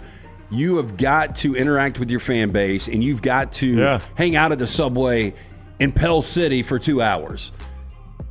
I mean, to me, those guys buying in like that, and that was one of the things that I think NASCAR got a little sideways was when some of the personalities got a little too big for the fan base. Because even some of the big guys like Dale Earnhardt Jr. still got it. He still did stuff like that. But it was kind of right after Dale Earnhardt Jr. those guys quit doing that. He showed up to a Publix down the road from here. Who, Jr.? Yeah. Yeah, back that in doesn't surprise me. 04, 05. No. Junior knew the value of making the fan feel like they were part of the sport. Absolutely, he did. He was really good at that. You know what happened? They got to, like the NFL, ticket sales are not important. It's about the TV product. That is correct, yes. I mean, you can look and there could be 20,000 empty seats on Sunday. Nobody at the NFL panics. It's the TV dollars. And when NASCAR got to be so big, the TV dollars is all that mattered. It wasn't as important to connect to the fans. That's why Talladega's always had it right, man. It's always been about the fans first. That's right. They know Fans what to do. first. Let's do Second down. LL Cool J is celebrating a birthday today. He is 58 years old, or 57 years old, I should say. Better career, LL Cool J or LL Bean? I will tell you that just an LL Bean package showed up at our house yesterday. Y'all still order from LL Bean? I didn't know LL Bean still delivered. My daughter found something on there she liked, and a big LL Bean thing popped in. It was something wintry, I'm sure. I did not open it. I honestly, LL Bean was the first catalog I remember people ordering from back in the early to mid 80s, and I remember the duck boots. Oh yeah, big time. But I don't think I ever had any LL Bean. I don't know if I've ever worn LL Bean. Now I did have some duck boots back in the day. There was a time had outerwear. Did jacket, you a jacket? There was a time in the 90s where the duck boots you wore them all the time. Like you didn't just wait for it to rain. Did you ever wear them as a fashion statement? I never had duck boots. Did you never have them? I know in Calhoun County, like they were the the winter shoe of choice basically. They were for about maybe like a 1 or 2 year period. I remember that. I wanted a pair. I didn't have them. I was an adult and just didn't buy them. Yeah. Wanted them, didn't buy them. They were expensive, relatively speaking. Those LL Bean backpacks were really popular too. Oh, Tyler's right. Yeah, I'd forgotten about that. I sent this out on social media Monday morning when I woke up because 1995 was one of my favorite years in life. Is there any reason? It was fun. It was fun. Was that when you were doing the Tandex? Oh, sure. 1995, I still had hair. I was single, in great shape. Great shape? Great shape. Find that hard to believe. Yeah. You know that V thing? I did. I beg your pardon? I didn't have it. Anyway, it was... and then it dawned on me as I was filling out something on my calendar. I was like, it's 2025. That means 1995, one of my favorite years of all time, is 30 years ago now. Yeah, that's right. That's how time works. Great years in music. Yeah. Great year in music. LL Cool J, big year for him in music. By the way, so he's done a lot of bad acting, but anytime you can name yourself Ladies Love Cool J. Yeah. Is that what LL's for? Yeah. I'm going to go LL Cool J on this one. Troy says LL Bean's got great sweaters. EG says LL Bean makes a great monogram tote. That's the most EG comment ever. Rusty remembers East Bay magazine. I remember East Bay too. East Bay was the best. Yeah, but I remember LL Bean was first. I almost called it LL Cool J. Right. And then I remember East Bay after that. But that's where I got all my Nike and all my T-shirts back in the day. Oh, how about my man Jay Mose? LL Bean duck boots, definitely a must. 93 to 95 Sachs High School dress code. There you go, Sachs High School, man. We rock those duck boots. Third down. Jason Bateman is 56 years old today. If I said ultimately better career, Jason Bateman or Jason Kidd? I would go Jason Bateman. He is probably he's on my Mount Rushmore of favorite actors. Oh, wow. Yeah. I love Jason Bateman. Anything he does, I enjoy watching. I love his versatility. He So can good. be funny. He can be dark. And he's the best. But he does play like you said this about Denzel. He plays the same character. Yeah, but he's the best dry humor guy. Oh, he's maybe good. Ever. His dry humor is and it's just so amazing that it took so long for him to become an A-list guy. I know. But he's one of my favorites. I mean, I might could count on I don't even know what I've watched Jason Bateman in where I said I just didn't like it. Yeah. I watch almost anything. But Jason Kidd. Oh, he's really good, LT, but he's never played for a team I liked. Well, I don't know about all that, but he did win a championship. He played for the Nets. He was named one of the Mavericks? 75 best players in 75 years. Yeah. He won one with Dirk and the Mavs. Yeah. He played for some with the Nets. Yeah, he played for the Nets before they were cool. I don't know if they're cool now in Brooklyn, but that's back when they played in New Jersey. They had bad uniforms, a bad Kerry arena. Kittles, Keith Van Horn. Yeah. Those were good teams, though. They were. I did not like them. I would go Jason Kidd, barely, but I don't know. Yeah. It ultimately will probably be Now- Jason Bateman with this podcast he's got. He's got a new series coming out on Netflix where he actually is the bad guy. Yeah, I like Jason Bateman. Now, Melton, looking down his nose at us peons from the back row there, says the star of Teen Wolf 2 is on Brown's Mount Rushmore. That's just a fact. That's Yeah. all that is a fact that I'm putting out there. And what was the other? Is it Valerie's Family or something? That he was What was the, not Family Ties. Are you talking about the sitcom he was on? Yeah. What was that? Not Growing Pains, not Family Ties. I thought it was like Valerie's Family. There was Arrested Development. No, this is way before that. Really good in Arrested Development. Oh, he's fantastic in Arrested. Have you seen Carry On, Brown? I have. Didn't love that. I did not either. Everybody loved it, but I thought it was so cheesy. But his role I thought was good. Did y'all see him in Ozark? Yes, Jim. I've watched Ozark. I'm going to find that Jason Bateman. Justine, what was she on? Justine, what was the sitcom she was on Facts of Life. She was on Facts of Life. No, Family Ties. Family Ties, yeah, because she was Michael J. Fox's older sister That's or right. younger That sister. is correct, yes. People in the chat are saying it's Valerie's or Hogan Family. Okay. Well, Valerie's Family. No, you're right. It is Valerie's Family. There you go. Boom. The Hogan Family was the title at some point. They changed it around a lot. Yeah. Never heard of that. Fourth down. Dave Grohl, 56 years old today. Ultimately better career, Dave Grohl or David Beckham? Boy, it's hard not to go Beckham here. Beckham's a worldwide star, and now I know. Grohl is too. I know, I mean, but come not on, to that level. Okay, now Beckham as a player. Okay, let's take him as a player. Well, this is career though. No, he was a really good player. He was. Yeah. He was. He played in 3 or 4 World Cups. How long ago has it been since Beckham was a player now? Gosh, it's been at least 10 years. At least. So he's had 10 a years. decade of being like an icon. Yeah, maybe closer to 20 than it is 10 since he was Probably. a relevant player. He recently sued Mark Wahlberg. Yeah. That's true. Oh, really? For what? Bad investment on a gym, I believe. Oh, I thought Wahlberg for bad acting or something. Flight risk looks bad. Oh, my gosh. Hey, he needs to go see Dr. B, doesn't he? He does. Grohl from a teenager to however old he is now. How old is Dave Grohl today? 56. 56. From 19 to 56 has been just iconic, just turning out music. Well, so is Beckham, though. Yeah, Beckham has been from 15. He got signed with a was professional recruited club at at 15. Yeah. I mean, listen, I don't like to be on the wrong side taking the non-sports guy because I never do that. I usually take the sports guy. I'm just saying Grohl, a pretty long resume. Well, I think it's tight. I think it's extremely tight when you can go from Nirvana to Foo Fighters, and then you hear the backstories. I hear both these guys are great guys. Grohl and Beckham. But if you Dave Grohl's had some stories lately. well, he has. Doesn't mean he's a bad guy. It just means maybe makes bad decisions. Yeah, I didn't He like made him. a bad decision. Yeah. Didn't like him using his fingers in Hot Ones. Yeah. That was disgusting. Yeah. But I mean, just David drinks, Beckham, by the way. David Beckham, and Dave Grohl walk through LAX. Dave Grohl might get stopped. David Beckham can't even move.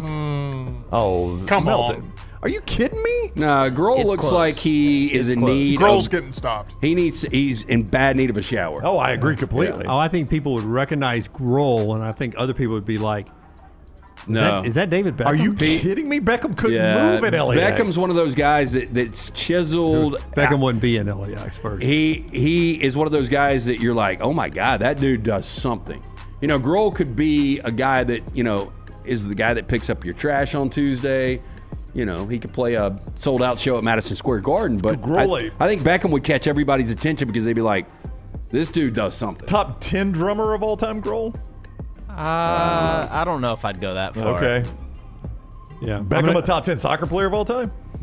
I could make the argument. Oh, Tyler played soccer. Yeah, dude, and they made a movie called "Bend It Like Beckham." Exactly. Right? Yeah. They don't slam it like Grohl. I didn't see that movie. Yeah, grunge out like Grohl. Yeah. And Beckham married to a Spice Girl. That is correct. Yes, That's a points for flex, that. especially back when he married right. her. Yeah, she was top of the game back then. I'm going to go Grohl.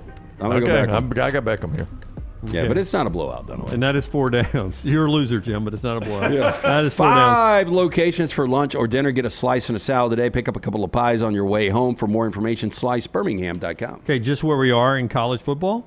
Notre Dame has just as many common opponents with Nebraska, Illinois, and Michigan. And those three are in the same conference.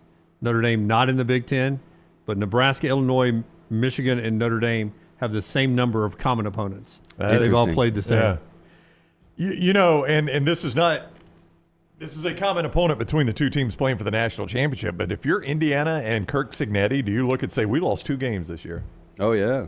And they're about to play for the national championship. I mean, maybe – and you're upgrading quarterback. I know we crapped on Indiana a lot this year, but when you look back on it, their 2 losses – or to the 2 best teams in college football, presumably. Yeah, I wonder how good they'll be next year. You know, I don't know if you can recreate that magic, but you go from Curtis Rourke, who was so good, to Fernando Mendoza, who I think's got more upside and more ability. The one thing you don't want happen if you're Marcus Freeman, when we come back right before trash, the show brought to you today by our friends at Michelson Laser Vision LT. Yeah, 205-969-8100. That is the number that I called more than 3 decades ago. You need to call it today. Schedule that consultation. It's absolutely free. Ask for Amy. Tell her the next round sent you. Dr. Mark Michelson, Dr. Jen Michelson, best in the business. Dr. Mark Michelson, the first to perform LASIK back in Dunaway's favorite year of 1995, right here in Alabama. For more information, 205-969-8100 or michelsonlaservision.com.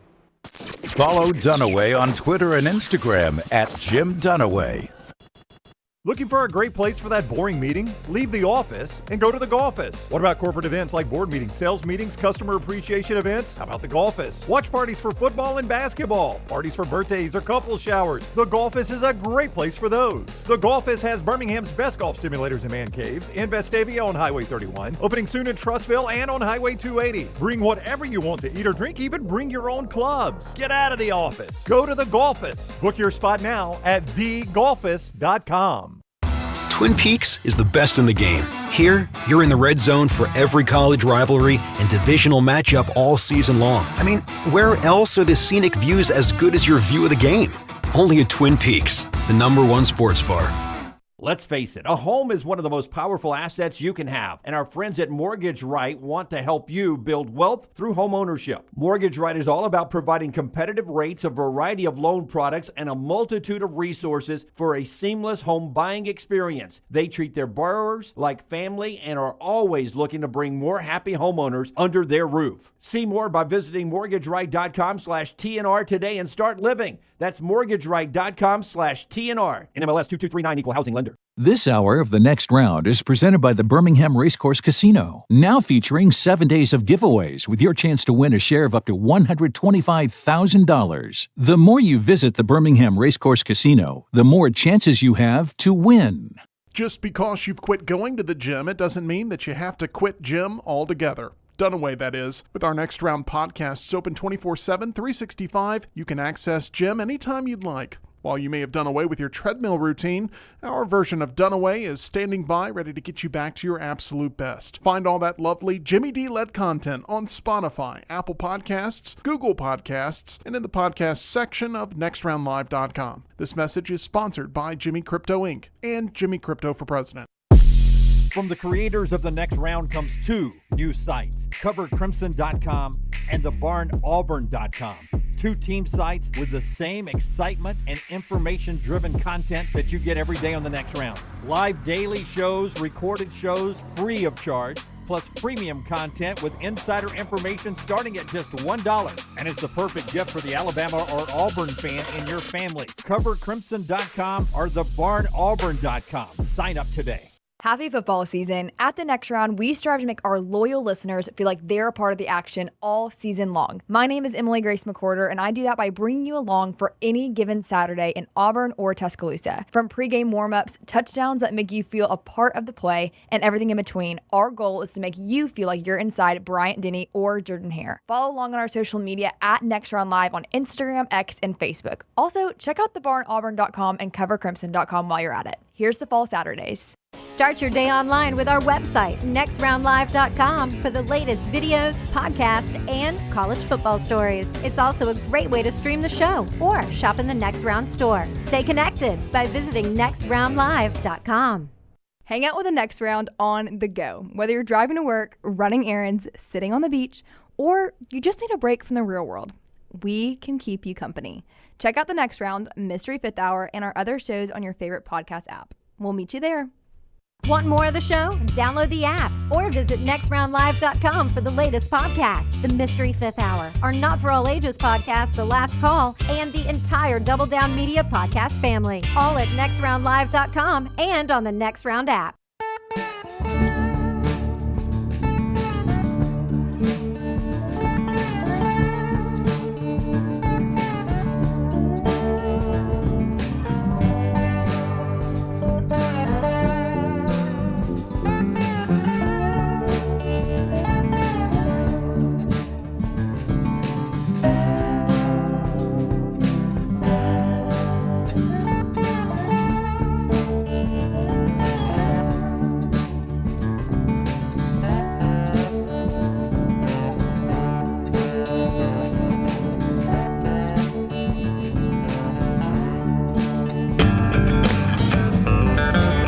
Back with you on The Next Round. Forrester has found the mentioned heritage striped white throwbacks that Ohio State will wear in the national championship game. What do they look like?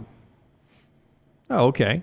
I mean, that's not that big a change. No, that's as long as they got their classic helmet on. That's a good-looking uniform. Yeah, like it that. is. Yeah. A little, the black striping. Yeah. That's not normal, is it? Guess not. It's not there every day. When you put heritage in it, it makes it sound like it's old school. Yeah. Takes it back to the Rose Bowl days, I guess. Always liked Ohio State's uniform. They have got a good uniform when they don't mess with it. So since I think Mark is listening to us, I'll let him. He can shoot me this text as an Ohio State fan. Do you guys think now we're to the point that it's still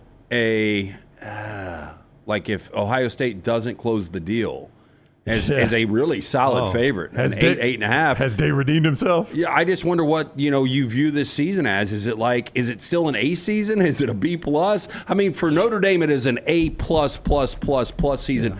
No matter what happens. Yeah, it's been written for them. Yeah, and by the way, it's written Ohio State's your national champion. Why are we even playing the game? And if they lose, I mean, I agree. I don't see a path to victory for Notre Dame. Do you? And no, and especially with them beat up on the offensive line, they got to run the football. They got to defend these guys. If Ohio State doesn't win this thing, you can't give the season an A, despite what they've done here in the playoffs, including beating a couple SEC teams. It just is going to be underachieving. Now, because here's the thing that's going to hurt him the worst now is that you've shown me how good this team can be. I know. Where were we? Now, I watched them in the playoffs. I'm like, my God, they're so talented. And again, they didn't play well against Texas and still won the game by 14. I don't know if you guys were watching, and I forgot what game it was before, and I guess it was probably Friday night, but Nick Saban said on the panel, like, hey, man, we lost Auburn one year. We won a national championship. Nobody remembered us losing to Auburn, and Desmond tried to argue with him. Well, people will remember this. But if you lose this game and then you compound that with the loss to Michigan, then I think it becomes a big deal. Yeah, then you've lost your two biggest games of the year. Yeah, but see, that's the thing. What Desmond's arguing is something we discussed on this show. That loss by Saban in Alabama in the Iron Bowl was a one-off. Saban dominated the Iron Bowl in his time in Tuscaloosa. Michigan has dominated Ohio State. That's why it's more. Now, I agree. If I win the national championship, I will think less about that. But the bigger issue is how Michigan has dominated them of late. Our friends at Johnston RV bringing you part of the show. A couple of more things in trash, including trash to get to here. Tell us about Johnston RV. I-65, exit 304 in Coleman, 334 indicator, always online, johnstonrvcenter.com. We have flipped that calendar to 2025. That means they got to get the 2024s out of the way, especially with show season coming up. You're going to be the beneficiary of that because great deals on things like the Shasta 16RE, just $149 a month with approved credit. It's lightweight. Maybe you need something bigger, sleeps up to 10. How about the Avenger 29 QBS? Just $279 a month with approved credit. Lifetime warranty on anything new and qualifying pre-owned at Johnston RV Center. I-65 exit 304 in Coleman, 334 indicator, johnstonrvcenter.com. Oh, the thing you don't need if you're Marcus Freeman. Former Notre Dame players running their mouths. Tim Brown. Because they have a platform. Go much smaller. Much smaller. Brady Quinn. Raheem Ishmael. Much smaller. Smaller than Brady Quinn. Mike Golick Jr. Smaller than Mike Golick Jr. Yeah. CBS Sports analyst. Golden Tate. Former Notre Dame quarterback Malik Zaire from 2013 to 2016. He says all the great quarterbacks Ohio State's had in the last 15 years, and Howard is definitely the worst one by far. And Ohio State fans are trying to convince me that he's going to lead them to the chip. Laughing my ass off. Okay. I'll even take the OG Jalen Marshall at quarterback before Howard. 18,000 exclamation points, Malik Zaire. Malik, if you want to text me, I will go even money on this game. You tell me when you're scared on the amount. By the way, Will Howard, a much better college quarterback than Malik Zaire. Oh. I would agree 100%. Not even close. I mean, why do you even tweet that out? Not helping your team, Malik. Well, not helping your team. The point would be, did you know he was CBS Sports analyst before this tweet? I didn't either. Yeah. It is Trash Time, brought to you by our friends at Mortgage Right. Tyler, spin that wheel. That didn't upset me. But the bitch-ass hoe that told me to calm down, what I'd like you to do is apologize instead of being a bitch. You're calling me sorry, but you're calling me a bitch. So set an example. I'm sorry. My kids can't hear me calling you a bitch. Your window's open. They can't hear me because they're listening to Kids Spot. LT's Trash is presented by Mortgage Right. Mortgages done the right way. Was that the audio from that Eagles fan to the Packers fan? That doesn't even sound real. No. Kids Bop's kind of creepy, isn't it? Well, my kids, my oldest especially, used to laugh at how they would do like a song that had some real pain in it, but that's what you can't sing like about relationships and stuff like that. You know, they went on tour, and maybe they still are, but when I was driving up to Nashville, I saw the First Bank Amphitheater up there in Athens, I think it is, wherever that is. No, maybe it's you're outside. in Tennessee by then. Is it Franklin? Yeah, it's just south of Franklin. But yeah, the Kids Bop was coming there. Isn't Kids Bop just our version of factory workers in China? We just take a bunch of kids and make them sing. It's a little easier, though. And take them out on the road. Softer Americans, you sing. By the way, I got my, I'm going to show it tomorrow. We're jam-packed now. I got my shipment in from China. Okay, China. And I wore it to poker last night just to show off how it is the worst piece of sports gear I have ever purchased. Well, that was the one you wanted. It was, but Maggie told me, Jim, there's a reason why it is $72 with shipping. Did you get it on Temu? I bought it off of some TikTok shop. I didn't get it at NFL Shop or Fanatics, and she goes, "You know this is gonna be a piece of crap." So right? is it visually I bet terrible? It smelled when it came in. I washed it instantly. Or is it? Were you worried about like a bird flu or something? No, I would tell you that I looked to see what material it is because it's so shiny. I was going to ask you: is it more like the feel, the texture, or is it the whole thing? Okay. So I looked at the tag to see. You know what the tag said? What? XL. There was no. It didn't tell me what the washing instructions were. What kind of fabric it was. Is your neck itchy? Or? I wore 2 T-shirts under it to poker last night. But EG shot video. I'll show it tomorrow on the show. It is even I say. Is it creamsicle though? No, Broncos orange. Broncos orange. I can't get the color right. Yeah, the creamsicle in the picture. And everything on it looked like it was sewn on. It's not sewn on. Yeah, that's wild. It is the worst piece. EG will attest. Worst, ugliest thing I've ever. I knew it was going to be ugly. The design, intentional. It just is the cheapest piece of crap I've ever seen. Hey, our friends at Mortgage Right, they know it's buying season. They're always around to help. Veteran founded here in Birmingham, offer loans throughout the country while the area they serve may have grown. Their commitment to Birmingham and veterans has not changed. Before you take the next steps on a new home purchase or refinance, talk with the team at Mortgage Right. No cost or obligation to find out what you qualify for. You get more information, go to their website, mortgageright.com/TNR. Call that Highway 280 office, 205-900-7200, NMLS 2239, Equal Housing Lender. Baby gorilla was rescued from a cargo hold of a Turkish airline plane. It's recovering at Istanbul's zoo and may be returned to his natural habitat, according to officials. That's a cute little fella. Yeah. I mean, listen. What? I mean, we shouldn't treat animals bad, man. Oh, that's a principled stance by you, Jim. I know, but a lot of the world. Yeah. I mean, I don't know. I don't get it. 5-month-old gorilla named Zeton. Man crying. Well, I hate it when people kill each other. Help me out here, Tyler. Now, it says 5-month-old gorilla is named Zeton or Olive. It's a lot of fur, LT. I don't know. That one confused me. After when a I read public it. competition was discovered in a box at an Istanbul airport during a customs check while being illegally flown from Nigeria to Thailand. He was then taken to a zoo just outside of the city to recover from his traumatic journey. I'm sure he's going to be fine. Yeah. No, I'm sure this thing would eat my face off. Eventually. Oh, that picture right there, those eyes. I it just looks so sad. Yep. Now, both gorilla species, the western and eastern gorillas, which populate Central Africa's remote forests and mountains, are classified as endangered by the International Union for Conservation of Nature. Got some hay on him, doesn't he? He could use a bath. All right, so now without the bottle, his eyes a little bit more fierce looking now. Yeah, Planet of the Apes pretty soon after that. Yeah. I now have my hand on the trigger. So has anybody here seen the Jerry Springer documentary on Netflix? I have. Yeah. I have. Is it good? Yeah, I thought it was entertaining. I was on an edible and I was laughing my ass off at some of the stuff. I didn't watch it when it was on. I thought it was I was working and just thought to myself it just wasn't worth watching. I agree. I never watched it. But Yeah, our buddy Bo was watching it when I called him about something. I was like, "Is it good?" And he was like, "It's okay." But I somehow just threw it on. It was like midnight last Thursday, Friday, Saturday. I don't even remember. Same with you. When I was sick, Do you I was laid remember up. the breaking story though that really got them moving in the right direction with their new producer?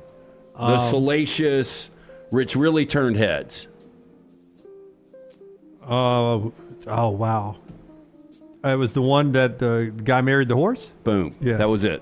So we have kind of that right here in Trash. A man in Florida. It'll get you every time. Arrested last month after cops allege he made sexual contact with a horse, tried to put his junk in the horse's nose. Yeah. Nose? Yeah. In the nose. All right. TMZ has obtained the arrest affidavit for Donald Calloway right there, 53-year-old, who was arrested in Lake Wells, Florida. And according to the document, police say they received a call about alleged activities involving an animal. Cops said the unnamed witness told them that she saw a man touching himself next to the head of a 28-year-old horse named Raven. Witness also alleged the man was tapping his member against the horse's nose and claims he attempted to insert it into the nostril.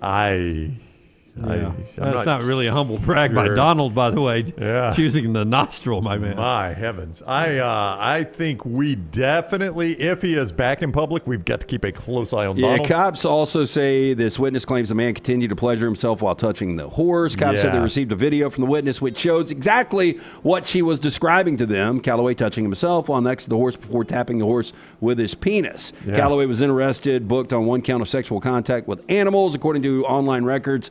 Still in jail. I got to say Island. Yeah, Animal has no say-so in this. Yep, and for the protection of others. For others, yeah. But I would say that he is very dangerous. I mean, have you ever seen that horse eat an apple?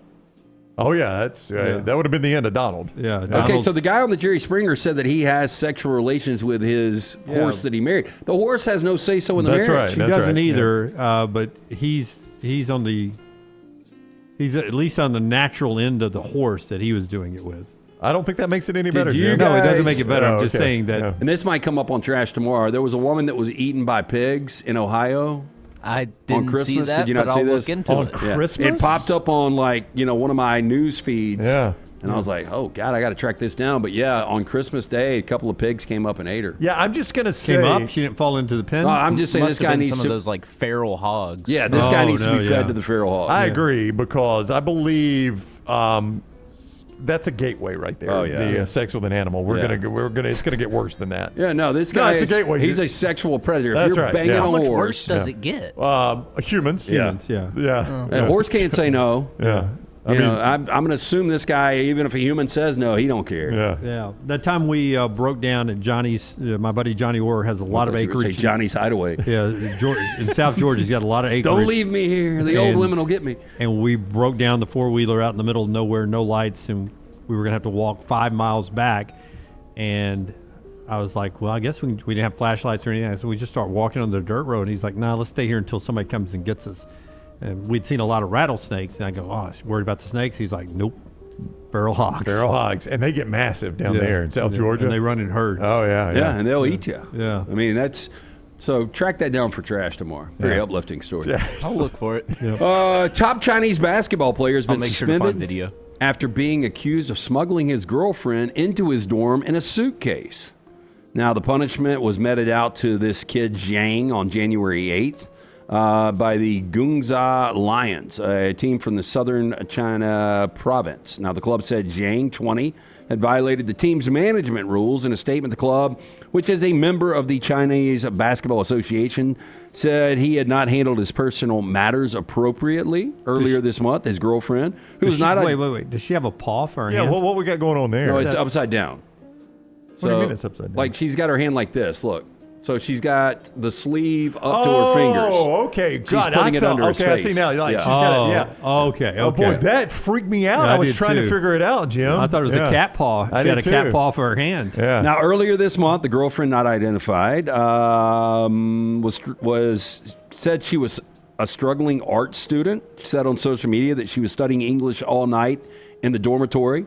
She had previously released some pictures showing herself curled up so she could fit into a suitcase, as well as images of inside of Zhang's dorm. Saw the same thing at Cirque du Soleil. Now, this led many internet users to speculate that that he had sneaked her into the player's dorm in the suitcase. Not shocked. Yep. Now, the scandal unfolded a day of Zhang's club 103-90 loss to another team. Zhang played for 25 minutes, scored 5, had 3 turnovers, only 2 rebounds. Who'd you have at Lance's luck? I stayed away from that one. That was a tough idea. one. Now, his girlfriend has deleted the controversial social media post in which he released pictures displaying affection between the pair. On January 9th, Zhang's club denied online suitcase smuggling speculation. An anonymous official from the club said the picture posted on the girlfriend's social media account was actually taken in August during the team's offseason when she went to Zhang's dorm to help him pack clothes. Yeah. Did they Photoshop out the blow pop in her left cheek? Oh. I think that's just the tongue that she's pushing through. Finally, I never saw the movie Her. I like Spike Jonze, weird dude. Obviously, Joaquin Phoenix, really good actor. Have you seen it, Tyler? I have. Is it worth the watch? Yeah, I'd say so. Okay. Now, in the movie Her, if it piqued your interest, and an AI partner, a company at CES 2025, is willing to sell you a robot girlfriend if you have $175,000 to spare. Yeah. Robot girlfriend or the new anchor of today? I don't know. You tell me. Realbotics is an American firm with a range of AI robots that it claims can fulfill a variety of roles, including acting as a brand rep at a sales booth, as a companion for an elderly person, or even as a romantic partner to, quote, tackle the staggering loneliness epidemic. Now, the robots range from a $12,000 bust, basically a talking head and shoulders that you could place on a table, to the top of the range Aria shown above, which is a $175,000 model that can move its limbs and move around in a circular plinth, like a mannequin riding a Roomba vacuum cleaner. There's even a mid-range model costing $150,000 that can be disassembled and packaged into a suitcase to take with you. Just like Jane's girlfriend. Now, Realbotics CEO Andrew Kiggle told the company's mission is to, quote, create robots that are indistinguishable from humans. This one's not, by the way. Yeah. You have not done your job on this first one. The robots can be configured as either male or female, and the company claims it can even replicate historical figures or celebrities. Yeah. Okay. Now, if you're a celebrity changer. and they make an AI that's running around like you, there's got to be some kind of legal recourse, I right? would think so, yeah. But like if I'm ABC 3340, it'd be nice to have a little robotic James Spann. So while James goes to the bathroom, the other guy can sit out there and tell me about where my, what's the little thing called? The polygon. The polygon, yeah. You respect the polygon? Yeah. Now, this dude is insisting that, That was a direct hit, by the way. that this robot is not to be used for a sex toy. Not at all. I do not want you to do that. If you've got we've included the parts. Yeah, if you've got the dude banging a horse, I mean, I know. I think we've got that gateway. I mean, really, how realistic are these things going to be in 3 or 4 or 5 years? Very. Probably very. Yeah. So I watched the video with this one. The guy was giving a demonstration, and there was a lot of lag between the robot Aria talking and the lips moving and limbs moving. Oh, so it's not realistic. See, yet. I just Not want yet. one They got that a ways to will go. chop That didn't bother wood me. and will clean the pool and clean the bathrooms, the toilets, all that kind of stuff. Like, I would like to have one just running around the house. Yeah, you want a maid. Yeah. The lag doesn't bother me. I grew up with Bruce Lee movies. I'm used to it. And maybe they can cook too, right? I would assume. Cook, clean, all the good stuff. This one does not do any of those. It's just for conversation, and the creator wants to make it where people who are lonely can build strong bonds with Aria here. Yeah, You know, back in the 80s, it was a party line you could call, right? If you got lonely, you pay $1 a minute or whatever. Yeah. It seems a lot cheaper than this. You ever notice when we do these AI design of women that they're never 32As? Oh, it's always large-breasted. She's got Sydney Thomas's she does, yeah. assets. Never 32As. Our Champy's chicken Yeah, assets. it's never like, let's give her a little athletic build. Yeah. Yeah. No, never that. That is Trash Today, brought to you by our friends at... If you're looking for a new home, our friends at Mortgage Right here to help. Whether you're a first-time buyer or seasoned home buying veteran, their great service and low rates make the process so easy. So remember, whether you're looking for your final home, first home, whether you have a big down payment or need 100% financing, Mortgage Right, one-stop shop, 205-900-7200, NLS 2239, equal housing lender. Tim Tebow's wife is pregnant. She just announced it on social media. People are reacting. So we got a little baby Tebow coming. So now Clay cannot ask the question. That's right. We know the answer to that. Yep. Would this be his first ever child January win? Did he ever win? No, he won. No, they won a national They championship. beat the Steelers. Yeah. The late Demarius Thomas took one to the house in overtime. That's right. And national championships. Do you remember where we were when that happened? I do. We were at a bowl, the Sugar Bowl? Yep. Yeah. We were in New Orleans. 2011? Nope. 2011. Yeah, 2011. I remember us watching it in the hotel. Yeah. Slow play that music. You got to get another read in? Got one read.